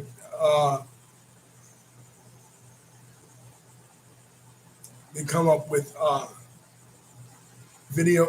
sorrowful video packages for him later on, but that's coming. But anyway, he has to surrender the Intercontinental Championship to Dean Douglas, and Dean Douglas wins it for like a couple of seconds, and then finally loses it to Razor Ramon. Comes out as a replacement, and Razor Ramon beats him. That was pretty much the end of Dean Douglas's push. Now we move on to the Survivor Series, November of 1995. Now, the brilliant idea that they have for their Survivor Series this year, thanks to Bill Watts' booking, another African American superstar who would play a big role in 1996, is coming to the World Wrestling Federation, and that is Ahmed Johnson. Ahmed Johnson was Muad'Dib in Global Wrestling, somebody that Bruce Pritchard knew. Very little experience, very green, but very big, a very big, impressive look. Basically, a nobody in the larger world of professional wrestling. People didn't even know who he was, but he comes during this wild card match. Now, what is a wild card match? A wild card match is some heels and some baby faces teaming with each other. And Shawn Michaels is set to make his return this night. And basically, they beat the shit out of Shawn Michaels, but he and Ahmed Johnson. Now, Ahmed Johnson, side note, he made an impressive debut by actually slamming Yokozuna. Now, people say, well, Luger slammed Yokozuna 2 years before, but Luger's thing was a hip toss in reality on the USS Intrepid. Ahmed Johnson's shit was an actual slam because Yoko really didn't care for him, and Yoko said, I'm not going up for you. So Ahmed said, okay, I got to do it myself, and he actually did that shit. You know what I mean? So he has an impressive showing as one of the two sole survivors, along with Shawn Michaels. But yeah, what else happens on this night in Survivor Series? The Undertaker comes back because The Undertaker, a couple of weeks before, was beaten up by Man on a Mission and Yokozuna, and his orbital bone was smashed in half, and he had to use a mask. So he's coming back with the mask now. Undertaker, this was his mask period. And also, the World Wrestling Federation Championship match between Bret the Hitman Hart and Diesel. It's their third match that they had in the World Wrestling Federation. Again, beginning of the year, that's how they started out, and that's how they ended it. But during this match, Bret Hart wins. Bret Hart wins his third World Wrestling Federation Championship, and Diesel just snaps. He jackknife power bombs him through a table, and he turns heel. Diesel is now a heel, or kind of like a tweener, because he doesn't actually, in my opinion, turn heel until he turns on Shawn Michaels at in the tag team match in '96 at Madison Square Garden that Bret and Undertaker are also in. But anyway, he turns heel, and the next night he cuts like a semi-shoot promo against Vince of how he hated being that corporate champion, hated wearing the Santa Claus hat, hated being like this goody two-shoes type wrestler. He hated his WWF title run. He's no longer the WWF champion. Bret Hart is. Now think of the year that Bret Hart has had. Bret Hart has wrestled Hakushi. Bret Hart has wrestled Jean-Pierre Lafitte. Bret Hart has wrestled in a Kiss My Foot match. Bret Hart went to a Broadway in the beginning of the year with Diesel. He's had a shitty year. Like the Clique has really pushed him like below the mid card. But yet at the year end, they go back to him and they make him the WWF champion again. So what does that tell you? Okay, December of that year,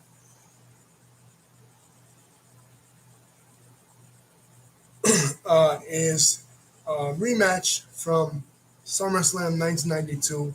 Now a heel British Bulldog, hair cut short and everything. A heel British Bulldog against Bret Hart. Now this match in December of '95 is a classic. Go back and watch this match if you can.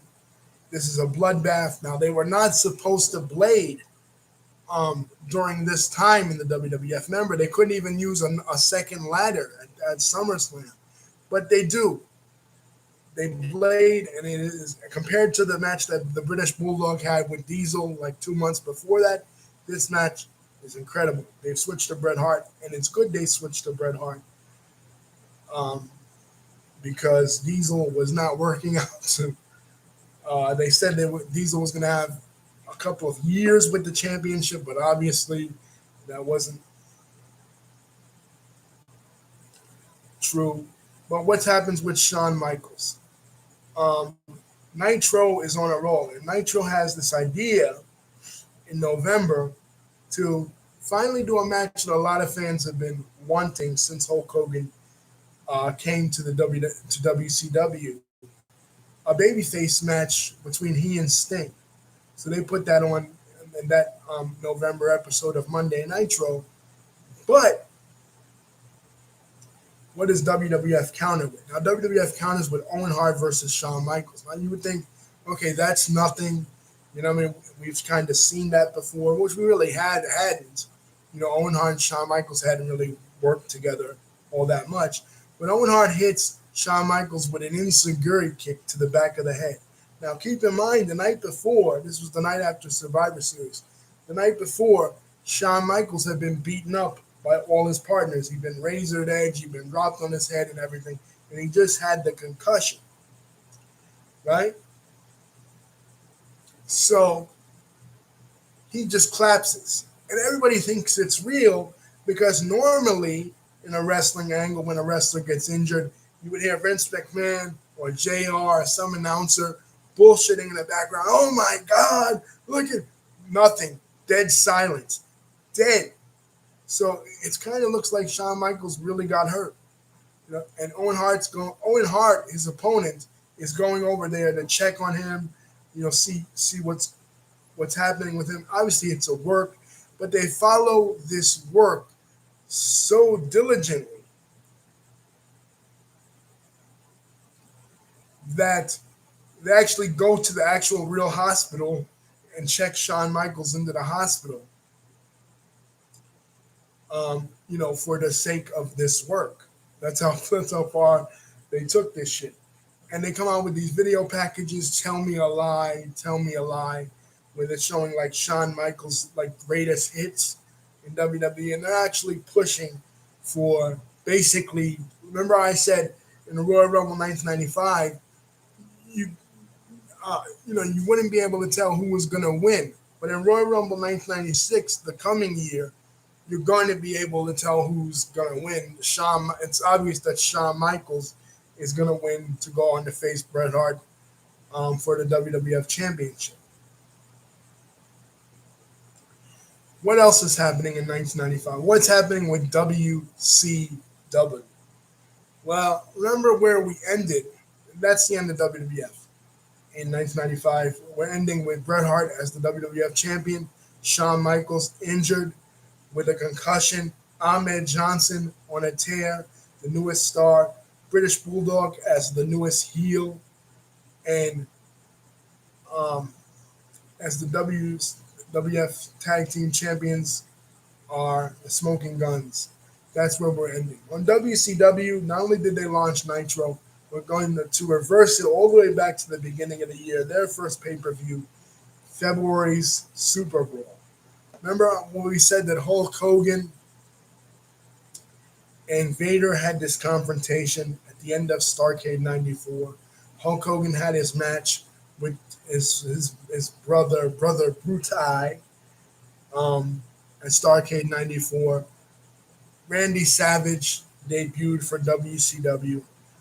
So one of the main events for Super Bowl 5 is Randy Savage and Sting teaming up to take on the three faces of fear, the three faces of fear, right?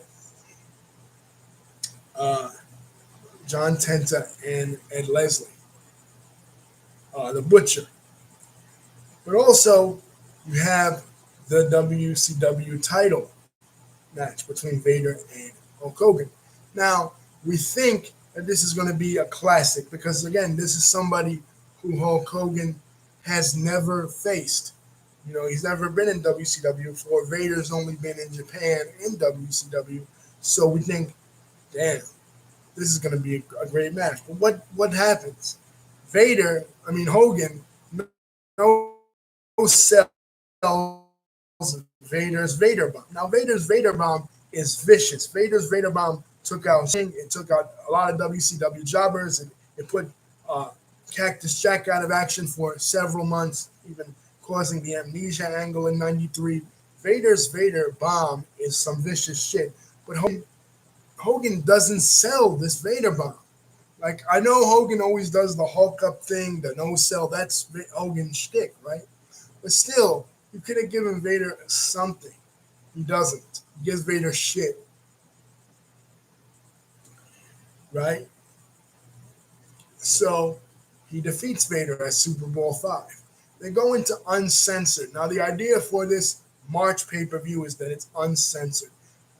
A funny story with this is Vince McMahon actually calls the cable companies and does some dirty shit, just like he did with the Super Clash in 1988 when Jerry Lawler and Kerry Von Erich had the match, and he called the state athletic commissions saying that it's illegal for Kerry Von Erich to wrestle with 1 foot, and then years later hires Kerry Von Erich to wrestle in the WWF with 1 foot. Well, he does the same thing here. He calls the athletic commission. He calls the not the athletic commissions, the cable companies for uncensored. He says that Ted Turner is marketing a blood fest because this pay-per-view uncensored had been marketed as it was going to be a lot of blood. It was going to be no rules. It was going to be unsanctioned by WCW. A lot of gimmick matches, boxer versus wrestler, Mark Merrill versus Arn Anderson. Barry Darso, who had come in as the Blacktop Bully, was going to wrestle in a truck match against Dustin Rhodes, basically finishing off Dustin Rhodes' feud from last year with Colonel Parker's Stud Stable. And they do use blood in this, and because of the thing that Vince wrote and because of how the cable companies were bearing down on them, both Barry Darso Mike Graham, who was the agent of this match, who told them to get some color, and Dustin Rhodes are all fired, which turns out to be good for Rhodes later down the year because then he's brought in as Gold Dust, which is a character that changed his life basically. He's brought into the WWF. So again, see how I'm saying how Vince was hypocritical. He had blood on his pay-per-view, his December pay-per-view. He had a bloodbath between Bret Hart and British Bulldog. And he's talking about he's getting all high and mighty about blood here with the cable companies, but uncensored. Uncensored wasn't even that bloody. The main event was a strap match between Vader and Hulk Hogan. Now, for the life of me, I will never understand the ending to this match because keep in mind, Ric Flair is retired. Ric Flair lost the retirement match at Halloween Havoc '94. The cage match that he and Hulk Hogan had was a retirement match. He lost it, right? So he's out of WCW. He's banned from WCW. But the ratings are so low in the beginning of '95 that they're forced to bring him back. So in what capacity are they going to bring him back? Harley Race seems like he's no longer there as Vader's manager. So the whole point is to bring him back as Vader's manager. But kayfabe-wise, he's banned from the arena. He's banned from Tupelo, Mississippi. Was where this event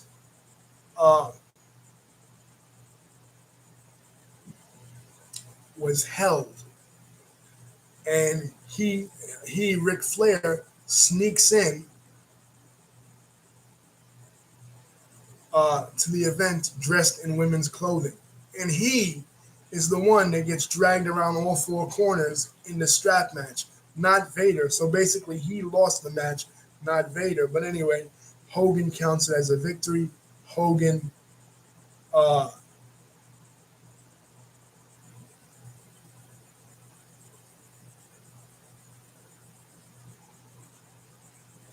Hogan goes on to win this match. Okay, moving on to May of 1995. Now they're doing their typical slamboree thing that they've been doing for 2 years in WCW, where the WCW Hall of Fame thing, where they induct a lot of legends. And one of the legends that his son politicked to induct was Angelo Poffo. Randy Savage, his son, politicked to induct him into the WCW Hall of Fame. Now, Gordon Soley, who was an announcer for WCW at this time, has a problem with this. And one of the reasons why is because when Angelo Poffo was a promoter in wrestling, he was an outlaw promoter. He ran an outlaw territory adjacent to Jerry Jarrett in one of Jerry Jarrett's towns. Matter of fact, Lexington, Kentucky, where Randy Poffo, who was Randy Savage, and Lanny Poffo, his brother, the Genius, first got their start in wrestling. And even Miss Elizabeth got her start in wrestling as an announcer in this ICW, right? And that's going to, of course, cause a lot of problems with a lot of the other legends. So Gordon Soley objects to this, and he walks out of WCW. So that's the end of Gordon Soley in WCW, a guy who started out back when WCW was called Georgia Championship Wrestling, way back in the 70s, has now ended his relationship with WCW. But they still induct Angelo Poffo into the Hall of Fame, and they find a way to involve Angelo into the main event. The main event being his son, Randy Savage, and Hulk Hogan teaming up to go against Vader and Ric Flair. And Vader and Ric Flair eventually brutalize Angelo Poffo, and this leads to the next 2 months, Great American Bash 1995, an event they brought back WCW because now again WWE is doing monthly pay per views, so they're doing monthly pay per views. So they figure they might as well bring back the Great American Bash. Um, it leads to a match between Ric Flair and Randy Savage, and another lifeguard match at Bash of the Beach between them. It's basically a lumberjack match. Yeah, W Bash of the Beach 1995 is an outside event on the beach, no tickets sold. That will become a hallmark of WCW in the next coming years. And the main event is Vader and Hulk Hogan in a cage, and who accompanies Hulk Hogan but Dennis Rodman? The he's on the San Antonio Spurs at this time, and he's a babyface accompanying Hulk Hogan. Hogan and Rodman and Bash the Beach would be a hallmark for the next coming years as well. But anyway, Vader loses this cage match, and Ric Flair starts berating Vader. Arn Anderson, who was revealed as the second masked man, he also starts berating Vader. So it sets up a handicap match between the two at Clash of Champions, in which Arn and Flair lose, and this leads to Arn and Flair breaking up, and Arn and Flair having a match at Full Brawl. Remember, I said that first Nitro main event, Sting and Flair, Arn, besides Lex Luger coming out, Arn also comes out because that's around the time when they're going to have their Full Brawl match. They do, and Brian Pillman interferes, and Brian Pillman now and Arn Anderson are tag team partners, and they're going to, at Halloween Havoc, take on Ric Flair and Sting. Now, Brian Pillman had been having a hell of a year. The Great American Bash opener between him and Alex Wright was a classic. The Great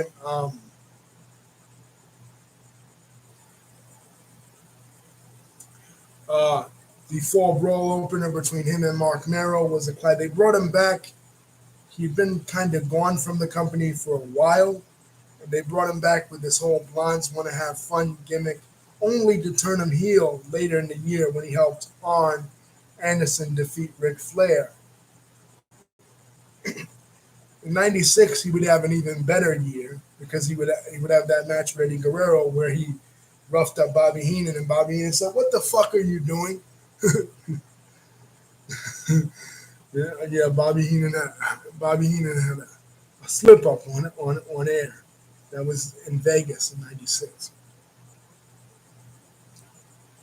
But that's still yet to come. He would develop the loose cannon gimmick in WCW. But at Halloween Havoc 1995, what they do is Flair's begging Sting to be his partner. Flair's begging and begging Sting to be his partner. Finally, Sting relents. But Sting is such a dumbass because kayfabe wise, why would you trust Ric Flair? But he trusts Flair. And Flair gets jumped in the back before the event. And it looks like he's injured. He comes out and slacks to wrestle. And Sting is struggling. And by the time Sting tags Flair, Flair turns on Sting. And you have now a reformation of the Four Horsemen in 1995.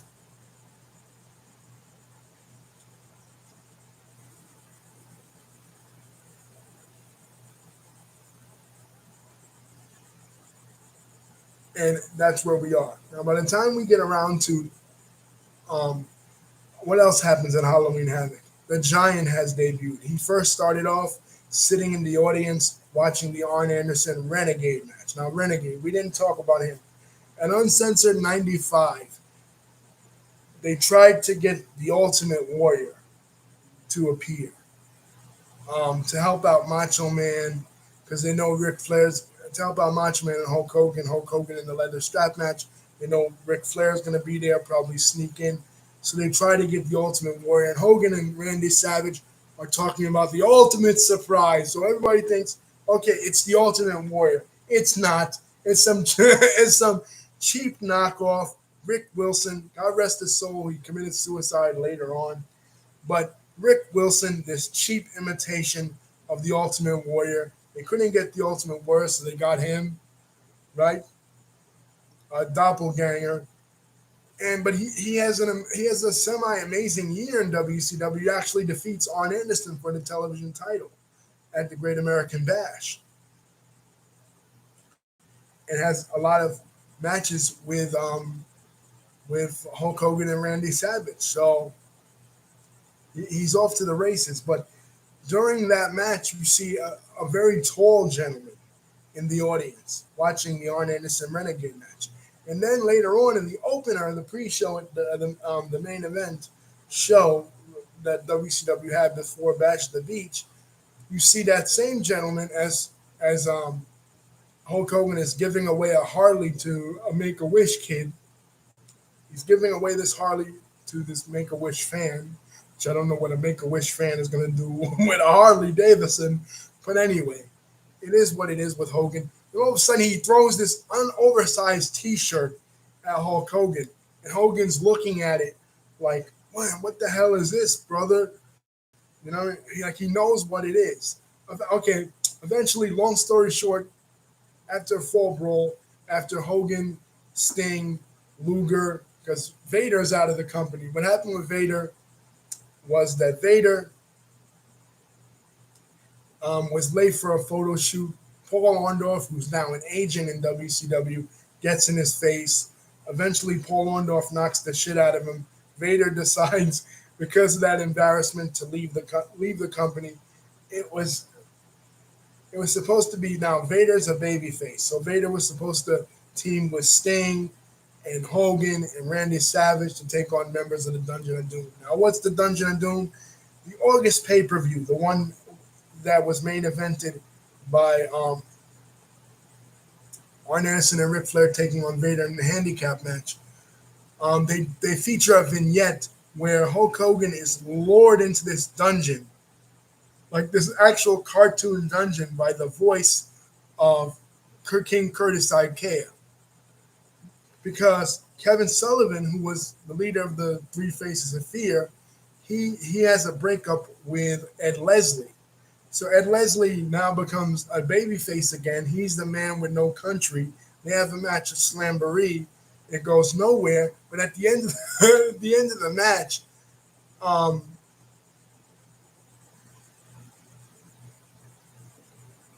you hear King Curtis Ikea's voice, Sullivan, my son,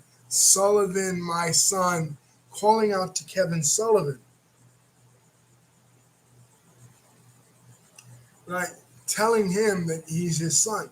So they form this group, the Dungeon of Doom, and they lure Hulk Hogan into this lair, only to be attacked by John Tenta, who's now the Shark, Ed Leslie, who's a heel again, who's the Zodiac, a character from Mr. Nanny that he got from Mr. Nanny, the Zodiac, or the Zodiac Killer, either one, right? He's lured into this, and he's beaten up, and then he's beaten up by the Giant, right? The Giant basically is, he's marketed as Andre the Giant's son. 2 years after Andre the Giant died, now this guy, Paul White, is marketed as Andre the Giant's son. So, long story short, the Dungeon of Doom challenges Hulk Hogan's team of the War Games. And this is Hulk Hogan's first War Games, because keep in mind, last year, he wasn't at the War Games. He didn't even wrestle at Fall Brawl. So he's in army fatigues. Him and freaking Sting and Lex Luger, who's now Vader's replacement, who they say Vader went AWOL. Really, Vader just was going to go to the WWF. Vader went AWOL, and Lex Luger is his replacement, even though the babyface team doesn't really trust Luger. Randy Savage is saying, Luger, what's your agenda, Luger? You know, because he comes out of nowhere. And what's the first thing he does? He challenges Hogan for the title. You know what I mean? So they don't really trust Luger, but whatever. The stipulation is, if Hogan's team wins, they get 5 minutes alone with Kevin Sullivan. They do win. They don't get 5 minutes alone with Kevin Sullivan because the Giant comes in and basically breaks Hulk Hogan's neck and issues a challenge for Halloween Havoc 1995. So Halloween Havoc 1995 rolls around. Randy Savage and Lex Luger are still having their issues that they're having. So finally, it is decided that Luger will have a match. Randy Savage will have a match, and if both of them win their matches, then they'll face each other at Halloween Havoc to finally end all this dissension among the baby faces in WCW. It's getting to the point that Sting doesn't even trust Hulk Hogan. Like I said, Sting and Hulk Hogan have um, a match on Nitro. It's supposed to be Randy Savage against Kamala, but Kamala leaves the company over his pay. Kamala is gone from WCW. It ends up being the Zodiac and Randy Savage. I'm in Halloween Havoc before the match with Luger. But something funny that happened, something funny that happens in between that.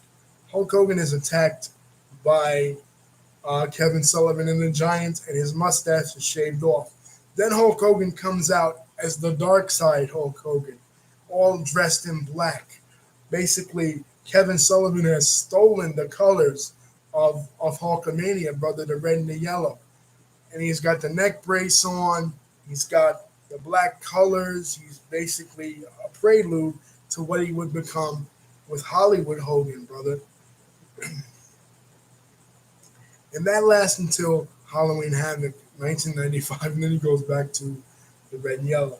But anyway, they're building this. This is in Detroit. They're building this up, Cobo Hall. They're building this up as a monster truck rally because Bischoff has this idea to co-brand with monster trucks in WCW, right? Because I think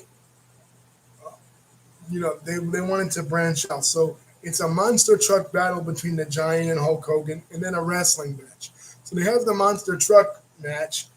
I don't know. I even forgot who wins, but they have the monster truck match, and it completely sucked. And then they get into a brawl on the roof, and the Giant falls off the roof of Cobo Hall. So now it's like the Giant just fucking died, right? No. An hour or so later, he comes back for the the WCW Championship match against Hulk Hogan, and he actually beats Hulk Hogan for the WCW Championship with both Jimmy Hart and Lex Luger turning heel in the appearance of the Yeti. Now the Yeti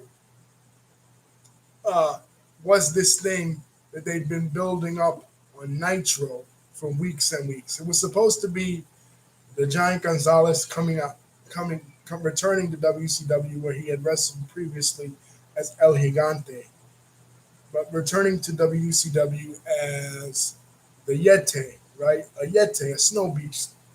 But it's Ron Reese coming out as a mummy, humping Hulk Hogan. The Giant has Hulk Hogan in a bear hug, and he's humping basically Hulk Hogan. He's humping him from the front, and the Yeti, Ron Reese, is humping him from the back.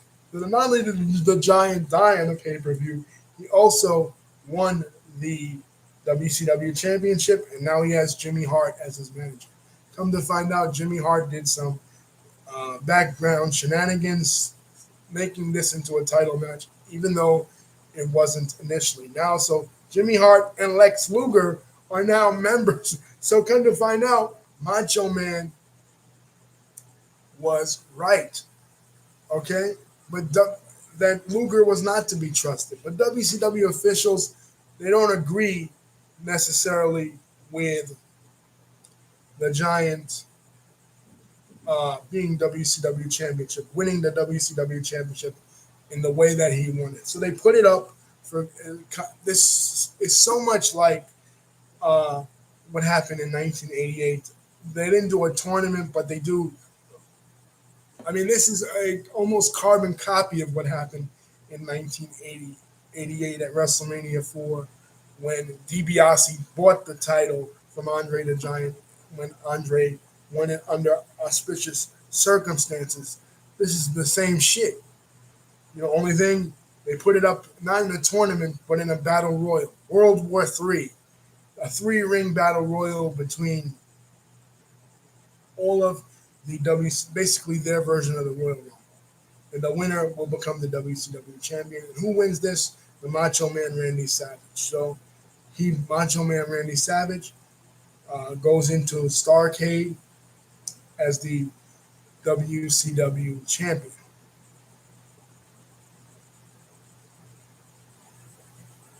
What is going to be Starrcade? Now, for the past couple of weeks, Bobby the Brain Heenan has been meeting with a lot of Japanese dignitaries, having dinners off to the side with Japanese dignitaries, and he's basically leading a New Japan Pro Wrestling invasion of WCW. Now, this results in a Worlds Collide event, basically between the Japanese superstars and um, WCW. Nothing really becomes of this other than some pretty good cruiserweight matches,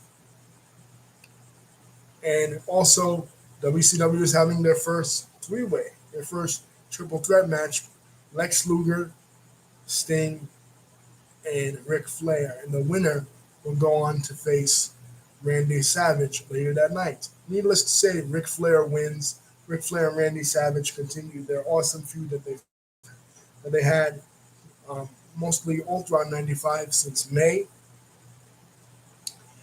And Ric Flair goes on to defeat Randy Savage with the help of Arn Anderson. Now, remember we said about Chris Benoit was coming into WWF as supposed to be Owen Hart's partner, but they switched to Yokozuna. Well, he doesn't come to WWF. He comes to WCW. There's a Nitro where a limo pulls up and out comes Chris Benoit. Now, people remember Chris Benoit from 1993, the match he had with Too Cold Scorpio, and some of those that have followed him as the Pegasus Kid in Japan. So he's now in WCW. It's not long after that he becomes, on WCW Saturday night, out of nowhere, Brian Pillman reveals him as the fourth horseman. So now the horsemen are Arn Anderson, Ric Flair, Chris Benoit, and Brian Pillman going into 1996. So as we've gone into 1996, the landscape has changed. Nitro has done some amazing things besides Luger's debut. Another thing that they did, Alundra Blaze. Now, Alundra Blaze, all throughout 1994, she was feuding with Bull Nakano. They had a classic match at SummerSlam 1994 that I neglected to mention in the 1994 video. And of course, like I said, they switched Luna to be the mouthpiece of Bull Nakano for that feud. And in 1995, Harvey Whippleman brought in his girlfriend, Bertha Faye, as one of the only characters to work with Alundra Blaze, because the WWF women's division at that time was just like Japanese female women's wrestling in Japan was on fire at that time, especially in all Japan in the mid 90s. So they would bring in the Japanese women to face Alundra Blaze, but no real contenders. But Bertha Faye was the first real contender. She was a character. She was Harvey Whippleman's girlfriend. She traded the belt back and forth with Alundra Blaze a little bit in 1995. But then Alundra gets the call from an old friend, an old Minnesotan friend, Eric Bischoff. She's on the toilet at this time. She is using the bathroom. She gets a call from him. He says, "What do you think about her contract is up?" And they didn't even notice it in WWF because they're going through hard times now. They're pulling the water coolers out in Titan Towers. Vince McMahon lost $6 million this year, 1995. This is how bad it is. They're getting rid of the women's division. They didn't even notice They don't even notice it necessarily. Um,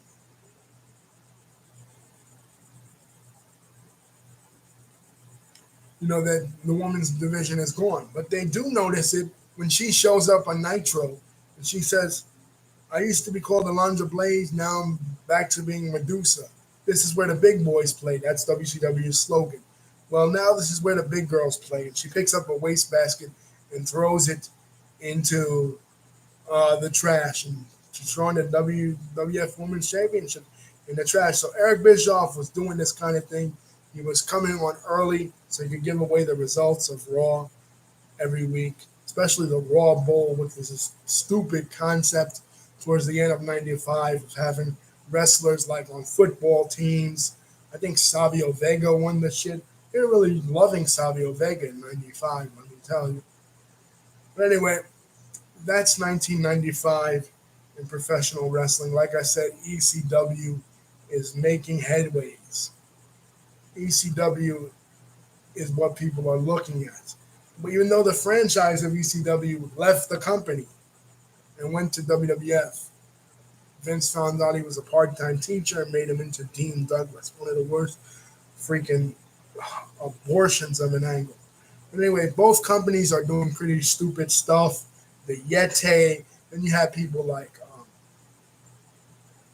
Abe Knuckleball Schwartz was the year before because of the baseball strike.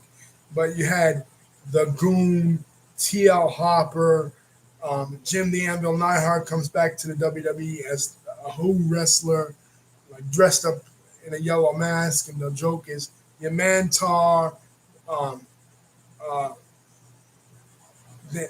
Dan,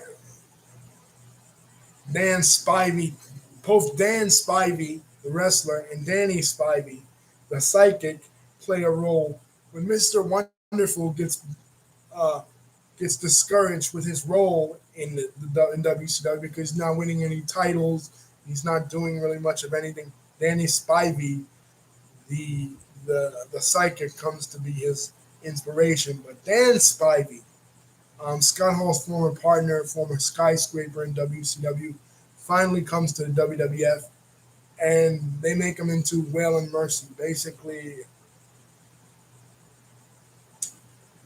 Um, uh, a take on Robert De Niro's movie portrayal. Basically, I would call it basically like um, a pre Bray Wyatt. Basically, it doesn't really last long.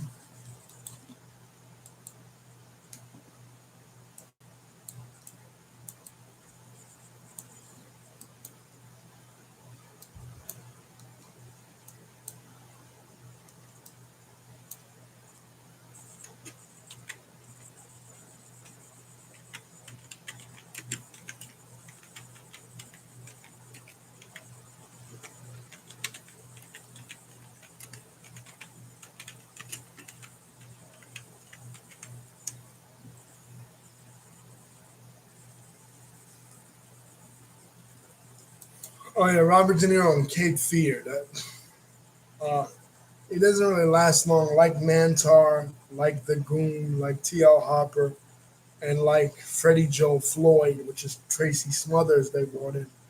It's by the wayside. But the stories to remember now, leaving 1995, Ric Flair is the WCW champion. The Horsemen are reunited. The Giant is a force to be reckoned with in WCW, just like Ahmed Johnson is a force to be reckoned with. The Dungeon of Doom is there. John Tenta is now the Shark. Nitro is on the air. Steve Mongo McMichael is the worst freaking. Steve Mongo McMichael takes the cake for Art Donovan. In '95, Steve Mongo McMichael is, but at least Art Donovan was one pay per view. Steve Mongo McMichael, who has now signed on with WCW, he started off with WWF with LT in '95, but he's now in WCW as a permanent fixture in in Nitro. Will play an important role in 1996 professional wrestling. But Nitro is off and running. The Monday Night Wars has started. Lex Luger is back in WCW. Medusa is back in WCW. Um, Shawn Michaels is the odds-on favorite to win the Royal Rumble in 1996. He's the winner of the Royal Rumble in 1995. British Bulldog started off as a face. We end the year with Bret Hart as the WWF champion and Ric Flair as the WCW champion. ECW is going places. Thanks for listening, guys. Don't forget to like, comment, and subscribe. And we have 1996 to look forward to. A couple of people that are coming up. Well, this guy actually came over from ECW in the latter half of 1995. He debuted on the Brother Love Show as the $1 Million Champion.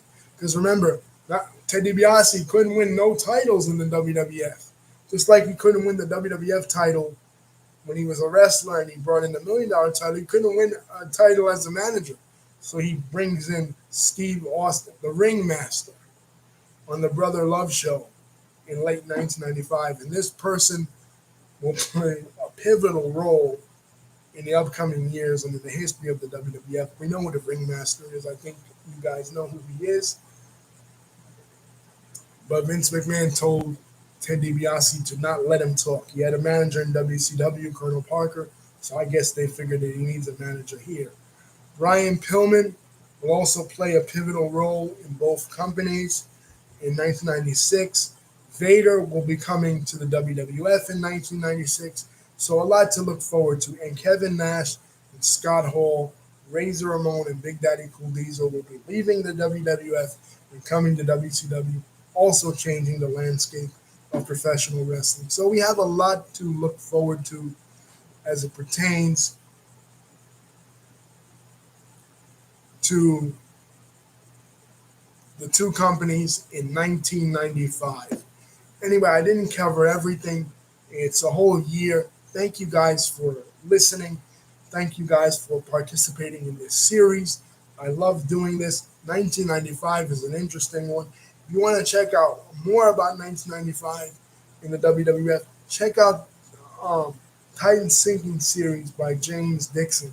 He covers 1995, 1990, the James Dixon series, 1995, 1996, and 1997.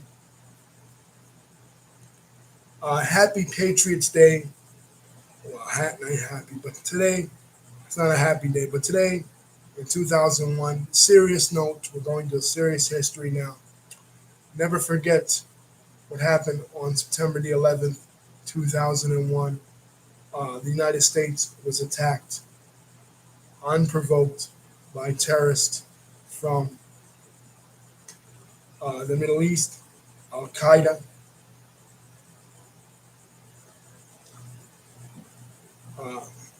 So, yeah, on Patriots Day. A lot of other things happened on September the 11th, other years. For example, in September,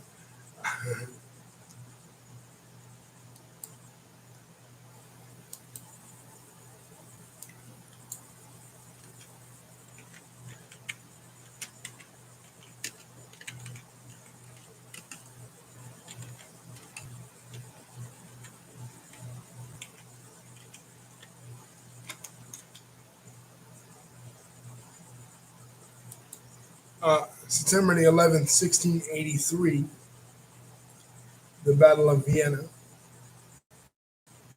And also September the 11th, 1973, Salvador Allende's democratically elected government of Chile was overthrown by Augusto Pinochet. So those are some of the big events. And also September the 11th, 2012, the embassy in Libya was stormed. uh,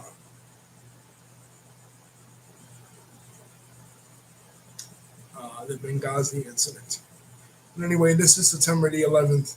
On this day, we remember September the 11th, 2001. Peace. Don't forget to like, comment, and subscribe. But I do find it a little odd that September the 11th, 1683, was when the Ottomans attacked Vienna and laid siege to Vienna. And if had Vienna fallen, then that had been the takeover of Islam of Europe, and they lost with a combination of the Polish Commonwealth and the Holy Roman Empire. Had they won, that'd be the end. That would have been the end of Christian civilization as we know it.